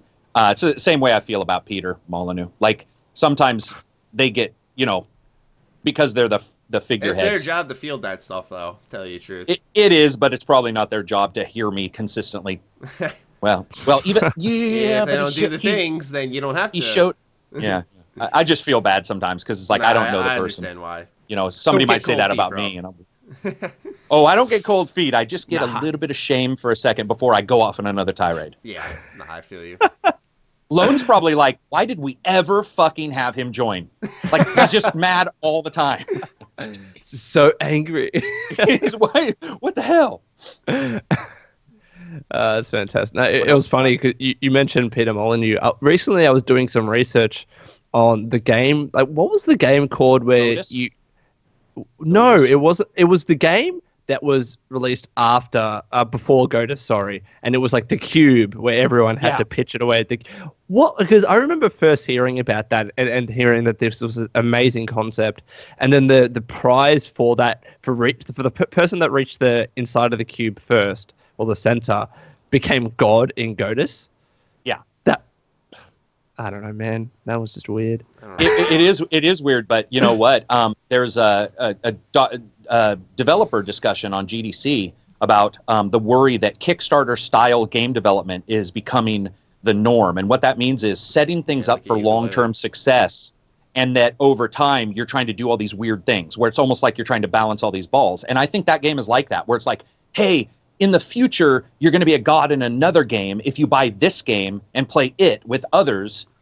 And it's all about like gathering more cash. Like it's all about getting the PR, but it's not really making anything. It's like, we're going to make a sphere and you're all going to chop at it. And when you get to the center, the nougat center, you get to eat it and then you get to be the god in the next game. And you're like, how the fuck did Peter sell anybody on that? Number one. And then number two, somebody got to the center. It's a little bit like Sean Murray, as Matt mentioned. Sean Murray was saying, oh, you can be co-op, remember? Yeah. He said, oh, and you're going to do this. One of the things we've talked about multiple times in the podcast is if you inject a human into the variable, a human that can search and a human that understands that if my friend is over here, even if he's on a different computer, I can figure where that is and get to him. People will find each other much faster than any calculation defines. Because he was like, oh, it's going to be 256 years till two players end up in the same place. It was fucking 6 hours after the game got released. It's like, you can't do that. Doesn't work because you just look at the other person's screen and go, okay, and then you get there, you know. It's these weird development ideas and huge like cloud shit that's going on is really weird to me. Yeah, Godus that's why I'm liking these phenomenally more slimmed down kind of style games. I don't mind my open worlds, but it's become a selling point more than an actual like, okay, we see that we can make a true, exciting, unique open world here. Let's do that. It's like more so, people like to buy open world games, right? Okay, how can we take this series and make it an open world game? You know, like a good example of what should go open world is a Star Wars game. We haven't seen that before. We haven't. 13. Yeah. 13 was going to be. You know, I was just reading this article about how now apparently Zelda moving forward is pretty much always going to be open world, and I'm just like, no. You don't think that's good? I like Breath of the Wild's open. No, I think what he's saying is don't make the choice early. Don't let that choice drive. Okay. Let's not have every Zelda be open world for the sake of it being open world. Exactly. I mean, with Breath of the Wild, it makes sense. Because of just the gameplay elements in there and the way things are built. But the thing I will actually say, if there's ever one thing I'm going to say bad about Breath of the Wild, I miss dungeons. Like, I don't know if you've played a Karak, but Matty, you know what I mean. Yeah. There's the 4 divine beasts. I was going to say, aren't those the dungeons? But yeah, that's 4. They're not really dungeons. Like, okay, that's what I was confused about too. I see what you're saying. I'm being completely honest here. The divine beast meadow, which is kind of like the flying one, I finished that within, I think, in under 10 minutes, the entire dungeon. It was stupidly easy. And I'm not saying that, I'm so good at the game, because one of them took me fucking forever. The one in the desert. It happens. Naboris. That's the one I'm on. Fuck. Oh, it's fucking that's ridiculous. Fucking horrible hard. to hear. Fuck. All right. No, like, I found it hard anyways, but I found this other one and finished it within 10 minutes, right? I found I remember the Zora one. Or Nora. I forgot which one Zora? it is. Yeah, I found that one tough. Yeah, it was a little bit like with the, you have to change the positioning of the trunk. Though. It was unique though. That was fun. It was really, and that was the first dungeon I did, and maybe that was a bit harder for me to complete. But the point that I'm making, you look back at an Ocarina of Time, not really Majora's Mask, because Majora's Mask, you finish the same dungeons over and over. That was kind of the 3-day mechanic. But with Ocarina of Time, there were so many different areas and so many different dungeons. But with Breath of the Wild, there's just 4. So I feel like I'm kind of doing all the, like, and I love doing all the other shit. And the dungeons have become secondary. The shrines, probably. And the shrines are fun, but this is another problem that I have with it. I hate how the shrines really are the only way to get stamina, and not the only way to get hearts, because you get 1 heart with every dungeon, but they're kind of necessary to do if you want to have a chance at beating the game, or at least enjoying it with a bunch of stamina. And that just wasn't the case with old Legend of Zelda games. So if I had one complaint about it, and it's a fantastic game, I put 60 hours into it, that would be it. Lone, it's and this is me. Game. I know. I was. This is the guy who weeks ago was talking, I don't have time to game. I got a job. Yeah.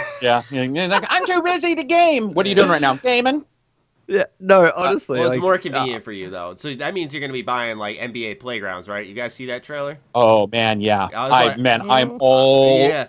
over that. Yeah, I was like, thank you. Someone fucking believes in NBA Street again. Yes, like, let's bring that shit back, dude. Bring back Midway games. Bring back fucking Slugfest, NHL, NBA Jam. Yeah, NBA Jam. Bring all back. Those. Oh my god, dude. Well, Mutant League Football's making a comeback, so if that one can, any of them can. Fuck. How did we get off on open world Zelda? I don't know. Maddie mentioned open world, but and then it was time for Lone to be like, I wasted 60 hours in this one fucking dungeon. No, I'm just joking. Like, I hate dungeons. I get what you mean by wanting them. And they aren't really in that game. I guess they're called dungeons, but yeah, you're right. They're not really, they don't have the same like depth to them. Yeah. They're not really dungeons, like, to be honest. And maybe it's like I know we're on a completely different tangent here. Maybe it's like it's not its own separate isolated building with different levels and different rooms, etc. It's kind of like just this one beast that you're trying to solve all the puzzles in, and that's fine. Like it's really challenging at times, especially with Naboris, the one in the desert. But I just finished this one beast that took under 10 minutes, including defeating the boss. And I'm like, that sucks. What the fuck? That, and I don't mean sucks as in it's bad, but like even the back in Ocarina of Time, the first dungeon, the Great Deku Tree, that was the first dungeon, and it took longer than that. And that's meant to be the easy dungeon. So, anyway. Yeah, that's true. That's even if you look, Maddie can speak to this. Look at the dungeons in Persona 5. I mean, the palaces. They're massive as shit, man. I mean, they're like to get through. And like that's 4 golden. You could, if you ran by enemies, which you really can't in this game. Like you could be done with one in like a half hour in 4. Exactly. Okay. I really think they nailed it. Yeah. While we're ranting, I'd like to give one more criticism of Breath of the Wild. This is completely off topic, but I feel the side quests don't offer enough rewards. I don't. Rewards. I mean, dude, the world is so much personality. I fucking love it. Maddie, I know, like, I doing the side quests is fun, like, it's great, but I don't believe there's enough incentive to do so. To do so, and maybe it's because of the way weapon degradation works, and how even if you're given a really great weapon, it breaks into battles anyways. But there's just, I don't know. I don't feel like there's enough in terms of reward wise and getting instead of just getting 50 fucking rupees, where I can play bowling for 20 minutes and get 3,000 rupees. Right. Anyway, Yeah, so that's just another thing. That's a good point. I mean, listen, this is a world that is created with the structural integrity of a Nabisco cracker. So it's like everything is breaking in Zelda. Every single thing is breaking. The game is it's like shit. I was a chubby kid. So you got this crazy shit going on in the game, and I think that their idea of doing the dungeons the way they did, or whatever you want to call them, and doing the side quests the way they did, and whatever you want to call those, and why Maddie may like them and you like them, but the end bump isn't enough, is what I think you're saying. And I would actually, that's actually one of the things stopping me from consistently wanting to pick up Zelda, because people keep saying, "Where's your review?" And I'm like, dude, I got to beat it, and I'm about 16 to 18 hours in, maybe. Yeah. And it's because the degradation that pops up, and then those side quests do pop up, and you're like, yeah, okay, well, oh great, this will last for 3 hits. Like, it just doesn't. It reminds me of Fallout 3 in the weirdest way, and I always like it doesn't that. push you. But even with Fallout 3, you could repair. You can't do that. Yeah, Yeah, I'm just you saying could that repair. constant of like, think of like it's like the first 5 levels of Fallout 3 on repeat. You know, Right. you're constantly I got picking you. up like that 10mm pistol, that hunting rifle, and just yeah, that's true. recycling anything you fucking find on an enemy's dead And it's body. just shit's made out of paper mache. Yeah. It's like, It's funny though, because I do see the benefit in that kind of system, because it forces you to keep picking up and using different weapons. Otherwise, you're going to get very comfortable with one weapon, which, funnily enough, I've become comfortable with this certain sword, and I won't mention what it is, that doesn't break, it loses energy and it restores in 10 minutes anyways. So I actually like that, but the trade-off is when you're given a reward in a dungeon or in a shrine or by a side quest, it's not that great, because if it's a sword or a shield or an arrow, or sorry, a bow, Like, it'll break very soon. Right, and then what other rewards can you get? Maybe I know what you're talking about in a way, because I remember one time. I mean, I was blown away by this moment. It was one of the dragons guarding a tower, or not a tower. I'm sorry, a mountain. A mountain. And I was just like, you know, it's this epic, like you're soaring. I talked about this a couple episodes ago. You're like soaring down different like mountains to take this thing out in air and destroy like the cannon on him. And you know, you climb back up the mountain now to get your reward, and you know, you turn in the quest and it opens up a shrine. I'm like, oh, this is so fucking cool. And then I get a spear that does 16 damage, and I'm like, this shit's gonna break in like 10 minutes.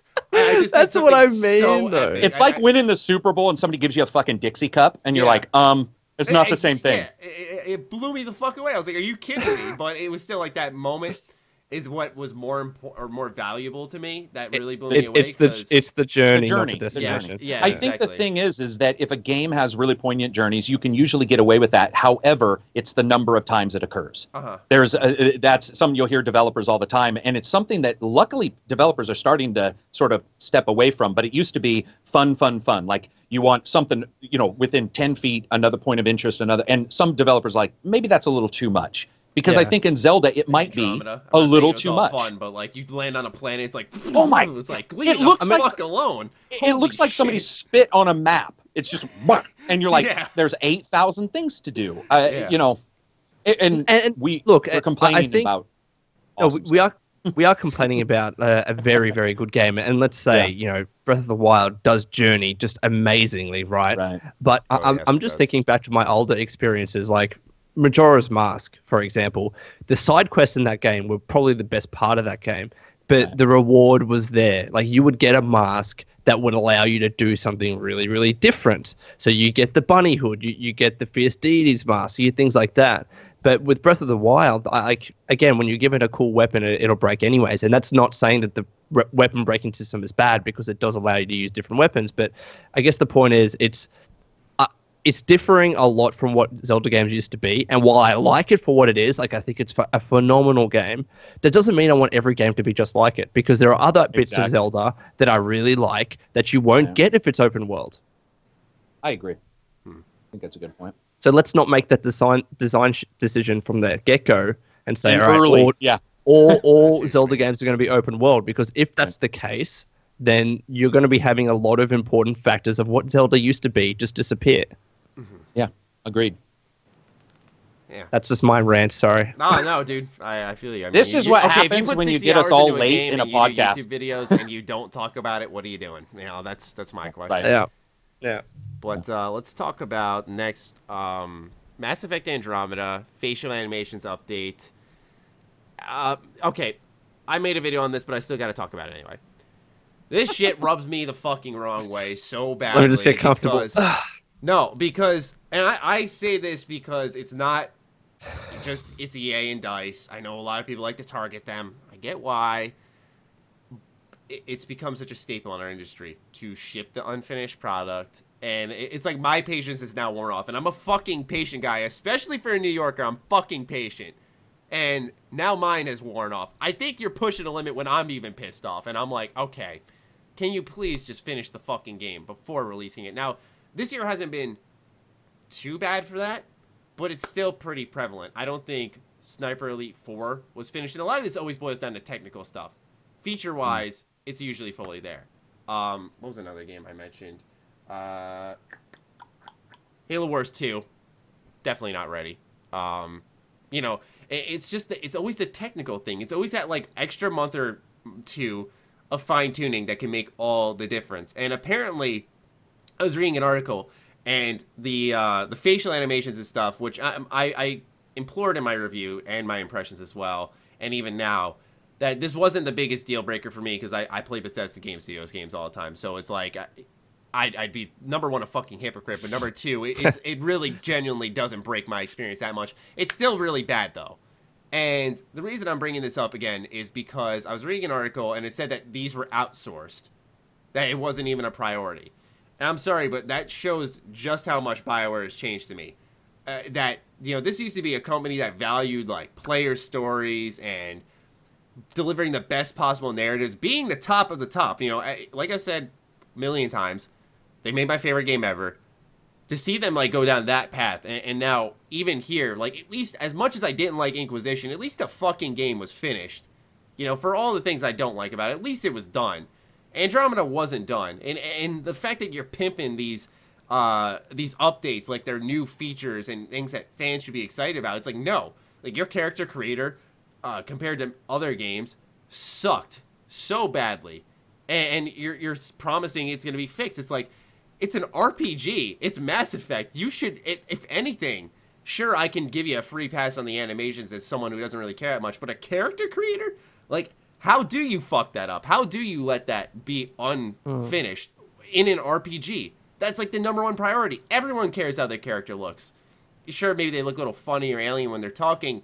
It's a video game. You might be able to look past that, but when you're trying to build the most believable version of you, you can't shortcut that. I mean, come on. Yeah. It bugs me so much, man. Like I said, once again, not zeroing in because it's EA and DICE. It's just like enough. You know, this has been ongoing, I think, since, I mean, it's been a while. I'd imagine Halo Master Chief Collection is when things really started rolling out the gate, where like you'd see these big titles just come out unfinished. Man, talk about a title, an IP, the biggest IP you have, Halo, and probably the best deal gamers will ever get from outside of Rare Replay, which is also Microsoft. The idea that they were doing that and you were going to be able to play all those games and to have it released like it did was, I mean, it was the exact same thing I feel here. But I agree with Matty that, like, I'll call him finished because he did say that that's just the word he's using, but we're meaning a lot of the technical stuff. Mm-hmm. And of course, like then, like you said, the character feature generator. Complete, it's there. Yeah. But there's missing components, and tech-wise, it's not finished. Right, and what's weird to me is, just like you said, you can't have it both ways and say, look at us, we're a huge role-playing development company, we're making the biggest role-playing space adventure game ever. Whoops, we forgot the role-playing. I'm sorry, you forget getting my money then. Like, there's some specific issues that they have internally. But the worrisome thing I had heard recently was that there was sort of, have you guys ever heard of the CW effect? No. So it's a jokey like meme, I guess, but it involves the CW's beautiful people in every one of their shows making like other shows not want to put like pretty beautiful people in their shows because they want to be different. Like no, like Vampire Diaries, you're like, nobody looks that good all the time. Come on. Okay. You know, and you get these weird, and so it's called the CW effect.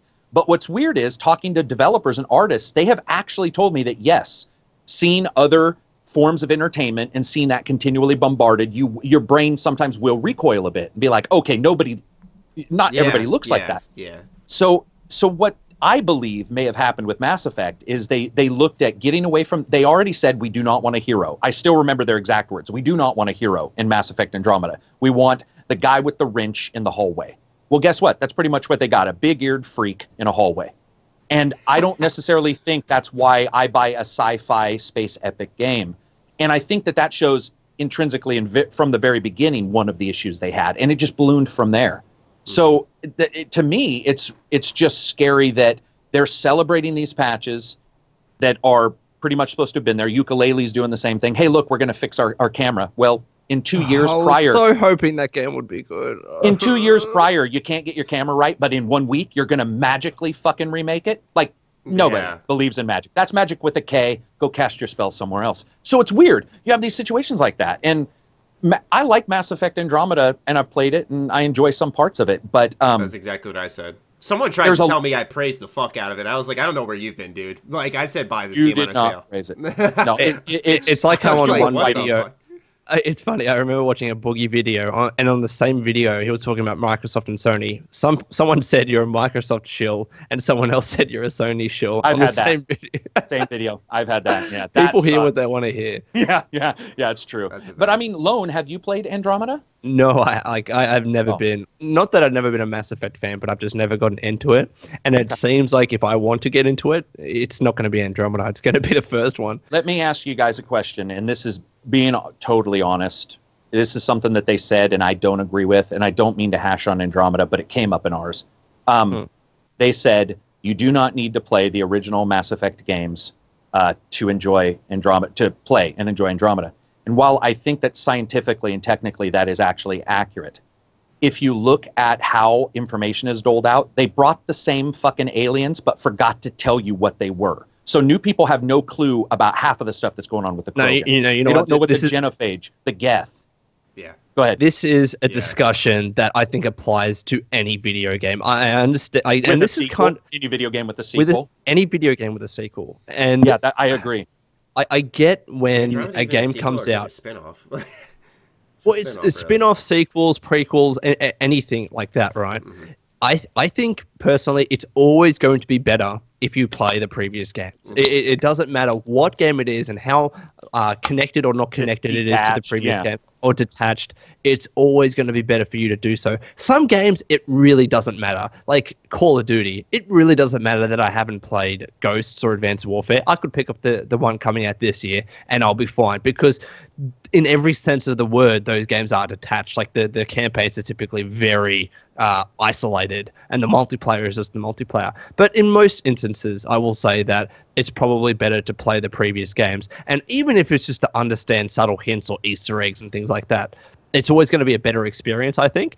But with some games, it's really necessary, and with some games, it's not so necessary. But I think it's always better. Yeah, I think with Mass Effect, it's hugely necessary to really get a ton of the tone. You can have, I'm just going to use it because it's the most recent example in my head. You can have a Persona 5 where, for example, one of the game's mechanics is you interrogate the shadows, and one of them's like, oh, is this what they call apathy syndrome? Now, you could just scroll by that, be like, I don't know what that is, whatever, it's not key to the story. If you play Persona 3, you know exactly what apathy syndrome is. And it's like, for an old returning fan, it's like, oh, awesome, they're acknowledging something from 3. I love 3. But if you're not, if you're new, Persona 5 is your first one, you're not missing much there. But with the Andromeda, they talk about the Krogans, the genophage, is history going to repeat itself here in Andromeda? And, like, if I'm new, I'm like, what the fuck is the genophage? Why do Krogans and Solarians hate each other still? Like, it carries over a lot of problems, which I think is a good thing, because, like I've said, in one way, it can be rewarding for returning fans, but I think they didn't do a good job of explaining, unless you're reading the codex, which the game offers plenty of that. It's terrible. Codex. Can I give you a great example? So Resident Evil 7. Yes, it's Resident Evil 7, but it's pretty isolated. Yeah. But then at the end of the game, all right, I'm not going to spoil it, but something happens and there's a character and I'm like, I was so happy. The character came out. I'm like, who the fuck is this character? I had no idea who he is because I haven't played previous Resident Evil games. What? You haven't played any of them?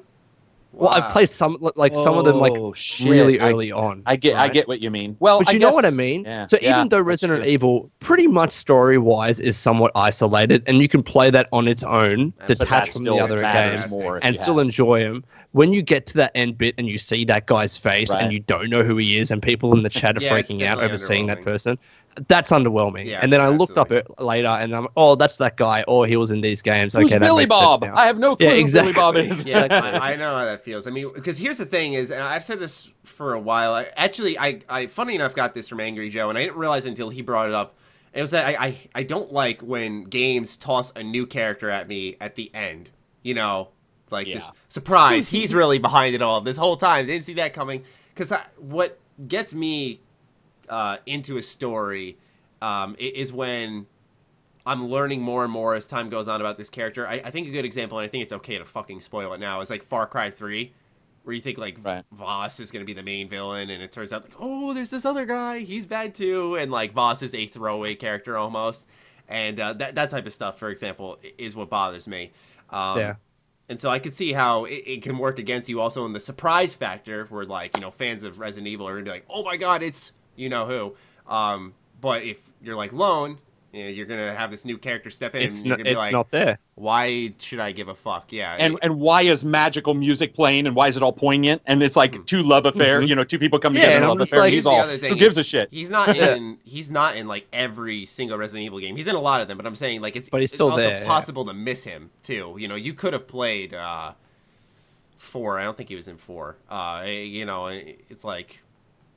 I think to myself, you know, it's also, you added a character that's missable, so someone might have played a previous Resident Evil. It's always a balance. Now, I will say this: if a game is, you know, number-wise intended to be a true sequel, then of course you don't have to pander to people that haven't played the game previously. Right. Of course not, and of course I'm not saying that nothing to do with 6. Nothing. Of course, I'm not saying that if a game's a spin-off or is just another edition in the franchise that you have to completely remove any Easter eggs or any references to the previous game. But if you are going to at least make the game somewhat relevant to the previous iterations, like and I keep mentioning this game, but I will say it, BioShock Infinite, don't play that game if you haven't played the original. Like, seriously, and no matter what people tell you, even if the developer tells you, it's probably not true. Well, I guess you guys just sort of hit on the point that I was getting to, which is that I just feel like there's a lack of carefulness on the developers' parts now, to where they're reacting to one thing in the PR and blah, blah, blah, and sometimes they get wrapped up in that and they forget. Like, you know, for example, it's almost like, hey, this is for everybody, but it's not for everybody because we're bringing the old races into the new place, but we forgot to tell everybody who is new what these new races are. And I think there's a lack of care. It's almost like their attention is focused on Twitter attacks and fucking, you know, YouTube videos from me saying the top 10 reasons why you shouldn't buy, you know, whatever.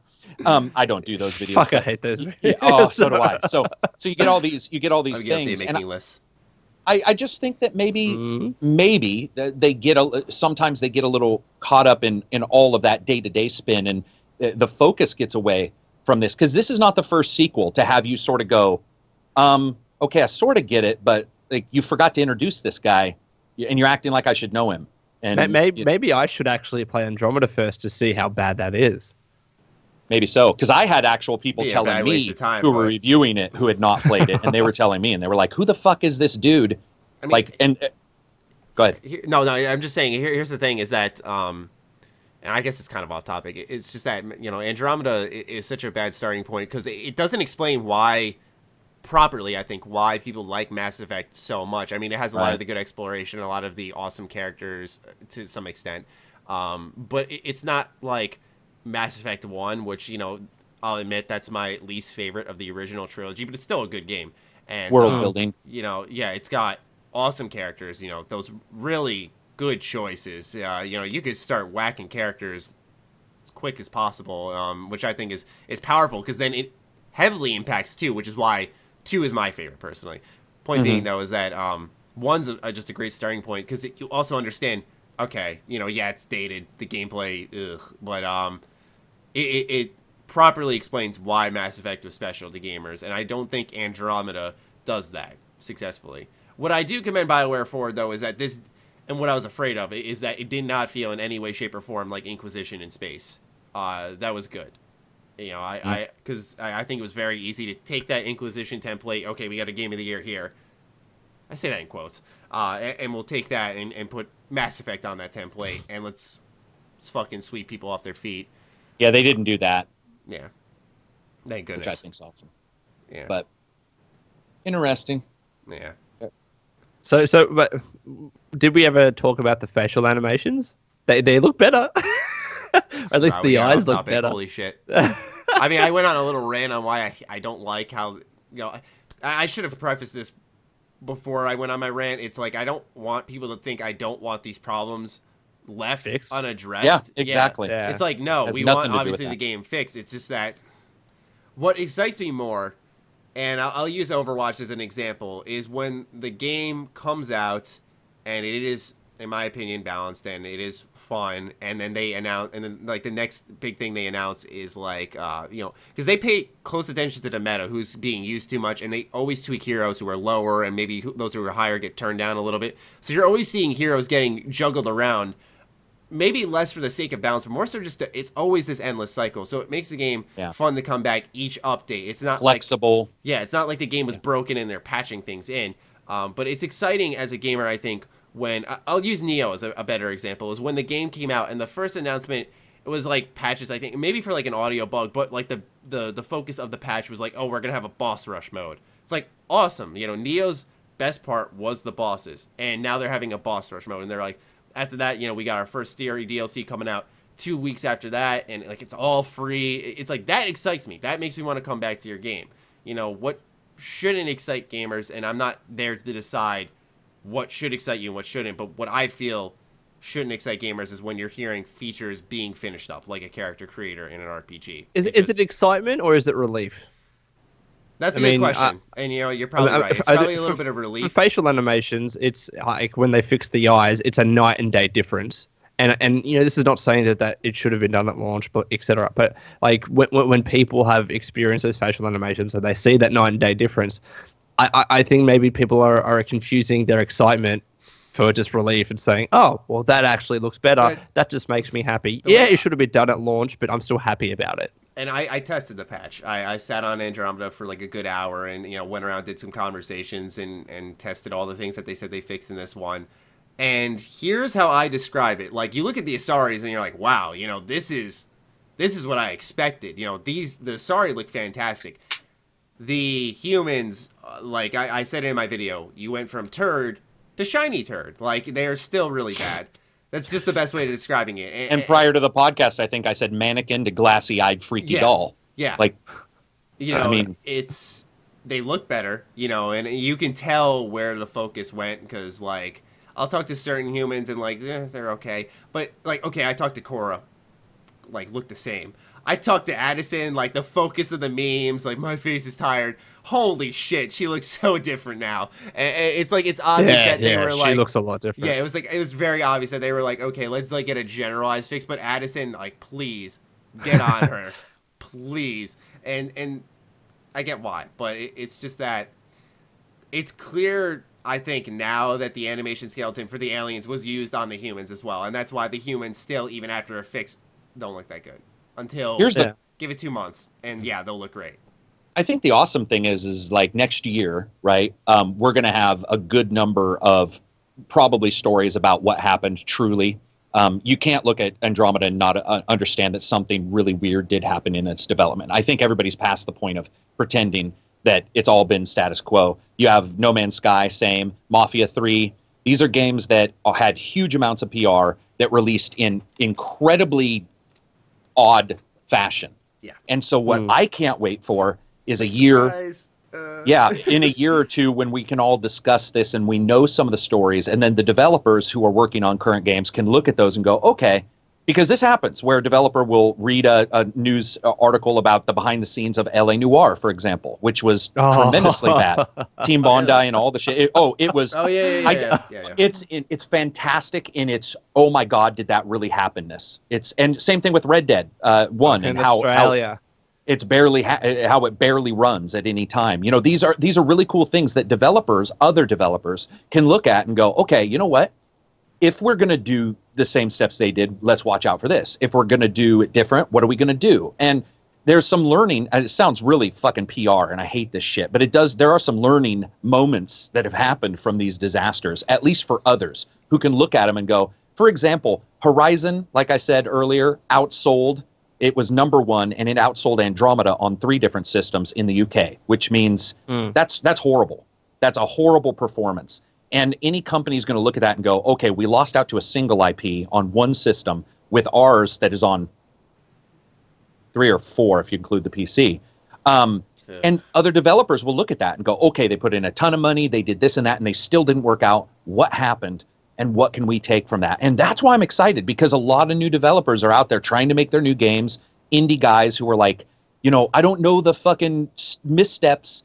And sadly enough, the largest games of the last couple months have been missteps. I mean, not to be rude, but a lot of the big games. When Mafia 3 landed, I remember Maddie and I talking, and I'm like, dude, whatever is going on it's unreal what's going on in this game, especially for as popular as it is. So I'm excited. It sounds bad, but I'm really excited for like developers going, let's fucking not do that. Apparently Mafia 3 looks like way better now or something like that. It does. Yeah. It does. Kudos to, there's a patch that has actually improved stuff, and they have turned it around. Here's the thing I always say, and I said this about Andromeda, same thing can be said for Mafia 3. That don't fix bad game design. No. It does not. Andromeda, No Man's Sky. Sure, I can skip between hopping to planets. It still doesn't change the fact that, like, there was this one planet where you find out in the Nexus that there's a disease, and you hop, like, 4 or 5 different galaxies or solar systems. There was a conversation in my comments, and people were arguing which it was. I think it was solar systems. But you hop, like, 5 different solar systems to finally land on a planet that I already was on just like 5 minutes before this. It's just it's redundant, So can I ask, like, and this is an honest question that I wanted from both of you. If the facial animations were perfect, how good of a game would this be? Like, what are the other issues? Because that's the thing. Wouldn't I hated them, and it still wouldn't impact me. But it's funny though, because looking in, someone that's not looking at Mass Effect news every day, all I really hear, like in terms of complaints, is facial animations, and I'm sure that there are other complaints. So what are the other complaints compared to previous games? I know why. Here's the thing: it's the meme. It's getting the clicks. Okay, that's why. But it's not only that, Maddie. It's not only that. It's video. You can show that. You can't show game design that's terrible very often. Matt could cut 7 solar system jumps back to where he was, but he would have to explain all that. Yeah. Where this on the surface shit. Here's the thing. We can argue about the deep stuff and getting that fixed, but guess what? The surface stuff is also bad. So at some point, to get to the soft, chewy nougat of shit in the center, you have to, unfortunately, dig yourself through all of the I would stuff. actually like to know, like, what hardcore fans of Mass Effect actually think it, like, I'm telling you, disregarding the facial animations. It is the Fallout 4 of Mass Effect. Like, it is a decent game. Yeah. I will remember it as a decent game, but it will be the game that is fucking polarized to shit by fans of old and new. Where, like, probably new fans will step in and be like, dude, this is great, what's your problem? And old fans will be like, that's not the Mass Effect I loved for the past 3 games. I'm telling you. Also the personalization is gone. Your Renegade and Paragon, I know Maddie likes that they removed them, but they didn't add anything to them. Yeah. So, like, that's the thing, is that they removed weird. The skeleton, and it's just like a pile of mush now, It's just like, what's going on? I've said this time and time again, is that removing, like, the Paragon Renegade, now you don't have 2 narrow paths where you're making mindless choices where, okay, I'm going to be a bad guy in this playthrough, so you're just hitting RT every time. I get that. What happens, though, is when you add these 4 tones and impulsive actions, is now you just have this nice guy system. You being mean is near impossible, and on top of that, it just doesn't, like you said, no personalization. It's much easier when you just have a structure that had a good and bad with multiple responses in between. That you dictate for yourself. It's not the game telling you, you're going to be casual here, or you're going to be logical here. It's just... How about 2 options or something like that? And Lone, I think... No, I agree. I was just going to say, I think with Lone, there's other issues that like Maddie and I notice as small issues that all combine to become a huge issue. For example, when you're mining mining is unskippable, or now it's not. I think they added that to be skippable, but so that gets added in, right? And then this travel thing is unskippable, and then it's got a weird camera angle when you come off of a planet, and you're like, what is it trying to show me? Small things.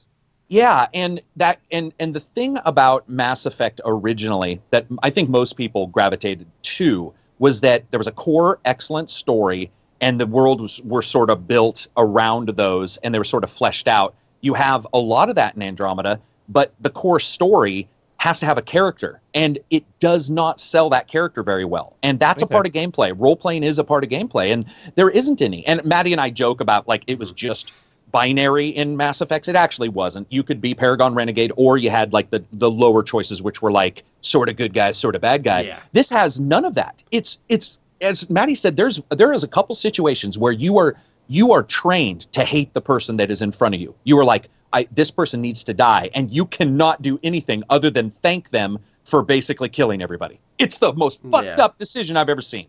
And that's it's some serious role playing. Gotta not be you. It's absurd. It's absurd when you're like, wait a minute, good job. I sort of like your job. Pretty okay job. Just give him a thumbs up. And you're like, but he killed people. What the fuck? Yeah. You know, like.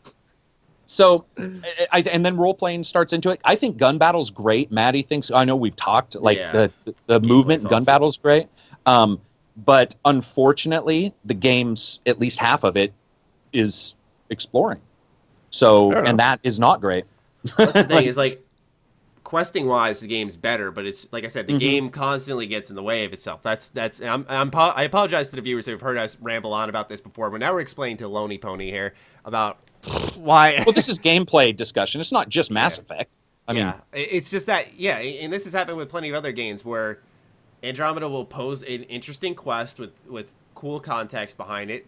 For example, I'll talk about the quest I mentioned before, was the one where you find out this woman's disease, and if it turns into a widespread disease, it can wipe out millions of people. And it's just a side quest. You're like, oh, that's compelling. That sounds awesome. Like, you know, that sounds like a believable issue. Like, wait, there's new disease here, too. They're not properly medicated or whatever. You know, we got to stop this girl and figure out what happens. It's like, all right, awesome. So I'm probably going to, like, track around to one planet. You track 5, I think, different vapor paths, like I said, through solar systems, which then, by the point I finally land on Kadara, I'm like, I don't even want to do this quest.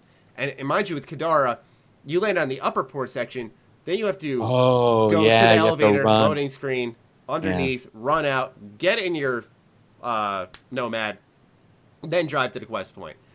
And it's like, and even, mind you, when you get to that quest point, you have to scan something, you have to drive down a hill, scan again, drive down the hill, scan again, drive down the hill, scan again, then you get to her finally. So, like I said, the game gets in the way of itself, where if it was just like, I hop maybe 2 solar systems, hey, she's here, you go there, you track her down, then boom, quest done, makes the biggest difference. Because, like, one of the biggest issues in the game, and that's why I said to people, is that the patch isn't going to fix how good this game is, like, functional-wise, because it still has awful pacing. You know, it doesn't change the fact that one of the updates in the patch was you can buy Remnant decryption keys, which get rid of the Remnant puzzles, which, in order to unlock more quests and options throughout the worlds you're exploring, you need to do these puzzles. So it's not like the game's getting rid of the puzzles. They're just giving you an option to bypass them. You still got to drive out of your way to, like, 3 different points on every planet to bypass these puzzles. And then you still got to go in that vault. And you still got to go all the way to the end. You still got to activate the thing and then go all the way back. You still got to do all that. So it doesn't change the fact that fundamentally the game has bad design. It does. Well, and it's like No Man's. It's not good. It's like No Man's Sky, Lone. Like, it's got a patch that adds cars, right? It's got a patch that adds a lot of ground vehicles, and I know a lot of people are happy about it. But the thing is that though they've done some patches to fix some of the issues, it hasn't fixed for me the core issue. Is that what? And by the way, I actually did not dislike No Man's Sky because I was prepared for what I was going to get. But so was I. We were both not surprised. Yeah, but it also doesn't change much. So, like, if you don't like No Man's Sky originally, you're not going to go, okay, the patches are making me exactly, because the gameplay is still messed up. And I know exactly what you mean by, like, oh, it's just the facial animations are so easy. It's a meme. The reason why things are those is because they are instantly, shockingly noticeable. Yeah, okay. And so in a weird way, it sort of answers its own question the moment you see it. Remember the Mass Effect 1 where Shepard turns and his head spins? Have you guys seen that? And it spins like 3 times. That shit is haunting. Like I would in the middle of the night, I'd just throw my controller and be like, we're done. So it triggers in your mind, right? And so that's what is brought up. And a lot of people see that and they're like, well, if this easy thing that is shallow to see, that is seen by all very quickly, is broken, what else is not being taken care of deeper in this title? And that's why I'm really happy, like I said, that other developers will get to see this and dissect it. That's how they learn. If you go to GDC, these guys are always talking about it. They're like, the hidden secret is that the failures of others most of the time means a success somewhere else. And it's also sad. The success of others. Like I always bring it up. True. Is that, for better or worse, Fallout 4 changed how games are released now. Look at Shadow of War. Look at what's another game? Agents of Mayhem. Yeah. Like 4 months, 5 months until they launch, and people are really excited, and it's awesome. But that's how games are working nowadays. Battlefield 1, Star Wars Battlefront. Short hype cycles now. That's the new standard because people saw. Hey, Fallout 4, it's a good game, but it wasn't, I wouldn't say that it was good enough in the sense where, holy fuck, it should have sold 20 million plus copies type of good, or I wouldn't have predicted that unless there was that hype. And that's how they're like, okay, so what did they do to trigger that hype despite having a decent game, nothing. It was just more of what Bethesda's offered in the past, I think, except it removed a lot of what was special. I'm not going to get on that tangent though. Point being is that they're following what did they do during the marketing cycle to maximize all those sales despite Fallout 4 not being this crazy good game. And so you can learn from the successes as well, of course. But what happens then is that you'll have cases like, and thank God this has stopped. I probably jinxed it, but you'd have that Ubisoft-itis climb the big thing and here's all your map icons, like oh my God, every Breath fucking of the game, Wild does that. Yeah, every game did that. And it's less frequent now, where, for example, in Horizon Zero Dawn and Breath of the Wild, they're more accepting of it because they do different things to it. Like Breath of the Wild, it's like a climbing challenge. You'll have one covered in spikes and stuff, and you'll have to get up there. There's one where the turrets are set up and they're shooting at you, so you have to be very careful while you climb it. And once you get up top, it's not still fucking annoying. Yeah, but it's not like you press a button, it gives you everything. You actually have to physically look for them. Is this why Lone doesn't play games for very long? Because he starts to hate them. He's like, this is the only game I've spent 60 hours. What the fucking dungeons and spikes? Again, to play devil's advocate against myself.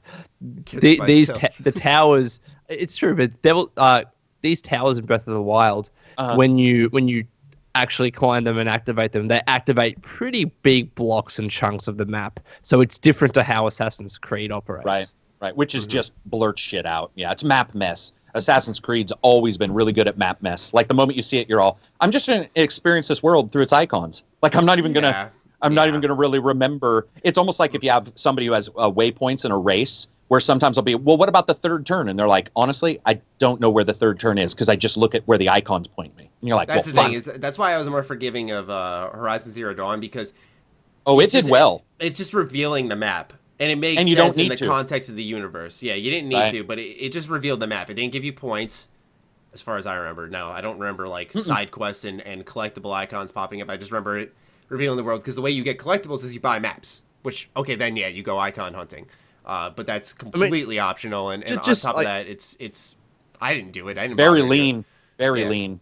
I mean, just do what Fallout does, and just show the map, and then start to show areas once you discover them. Because that encourages I've always said exploration. Bethesda Game Studios does exploration the best. I still stand by that. I'm more than willing to be proved wrong when it comes to that, but they do a superb job of just the right draw distance to see something in a distance to say, is that a place I can explore? And then the map icon pops up when you're just in that proximity and you're like, I gotta fucking check this out. They I do wonder, it just right.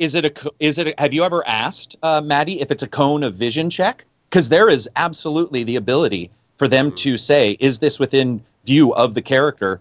If so, how close? And then turn it on. I mean, I guess the thing is just always having at least one thing in the draw distance for the character to have something to walk towards. Because once you walk towards that, you're seeing other things, and then it's kind of snowball effect. Yeah, exactly. Right off the bat in Fallout 4, Skyrim, Oblivion, Fallout 3, it's like, Fallout 3, scenic overlook. You see, what's it called? You see, I think you see the Capitol building or something like that. See the Capitol building, but I'm trying to think of the fucking name. Tower.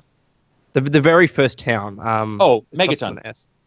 Megaton, and then before that, Springvale. Sorry. That's what I'm saying. Yeah, is like to get to Megaton, you got to go through Springvale. I mean, you could just shortcut straight across past the satellite thing. But I'm saying if you go through Springvale, you got to go down that broken road. And when you go down there, it's like Springvale School. Oh, what's that? And past Springvale, it's a bridge. Oh, yeah, exactly. You're like, okay, what's this way now? It keeps doing it more and more. And then, like 50 hours later, you haven't finished the first mission. You have no job, and your wife has left you. Like, I have a last question for you guys. Then, would you agree then that in a weird way, Fallout 4 feels like Fallout made by somebody else, and Mass Effect Andromeda feels like Mass Effect made by somebody else? Because that is what I feel. I feel that they got the IP, and there's a general feel, but it's not. Let's be honest here. It's probably is made by someone else, because we know developers that, right? change. Yeah. No, of course, that's for sure. But this is also just indicating not even the same DNA. Like nobody's even there to pass on the knowledge they learned, because it's a different company completely. Yeah, because it's rather, instead of looking at it, a lot of times the comparison is Skyrim to Fallout 4, which I understand why. You know, it's Bethesda's last work, and they take a while to make games, so I think it's fair to compare that. But if you look at it from Fallout 3 to Fallout 4, the DNA-wise, it's pretty different, because Fallout 3, had the karma meter, and so it had choice there to reflect upon that karma meter, which, for better or for worse, gamers liked or disliked, and they eventually got rid of that in Fallout 4, which wasn't keeping track of like how good or bad you were. And so they were like, oh, it's up to the player, but they didn't really give you the tools or the options to track it. Bad. Not even to track it, just to be bad, so you were always good. So do you feel that it was missing characterization like Mass Effect is? Yeah, because that's the thing, is that with Fallout 4, it was it's like I said, a lot of this comes to fruition in that second playthrough. Like the first playthrough, you're like, oh, this is good stuff, man. And It's when you sit down that second time, you're like, what the fuck? I said something different, and I got the same exact outcome. And you're like, and at least in Fallout 3, well, it's not like the it's one of my favorite games of all time, but I think it's mostly due to it was my first Fallout, nostalgia. I've never seen anything like that. Point being is, if you take a hard, honest look at it, you really got two story paths here. You got the good guy, the bad guy. And you can take neutral, but when you're at the end of the game, it's really a good and bad ending. But even that showed DNA that, Bethesda can make the big open world with the lots of quests, and as well as, the role playing to some extent. Right. Fallout 4 almost essentially removes that, so it's a lot of go here, kill this. Yeah. Right. And trying to make a more emotionally impactful story. And I here's the thing, is that people slam Bethesda. They're like, I'm not going to trust them again. I'm like, dude, if I'm Bethesda and I make one decent game out of like 4 Game of the Year titles, I'm really not concerned.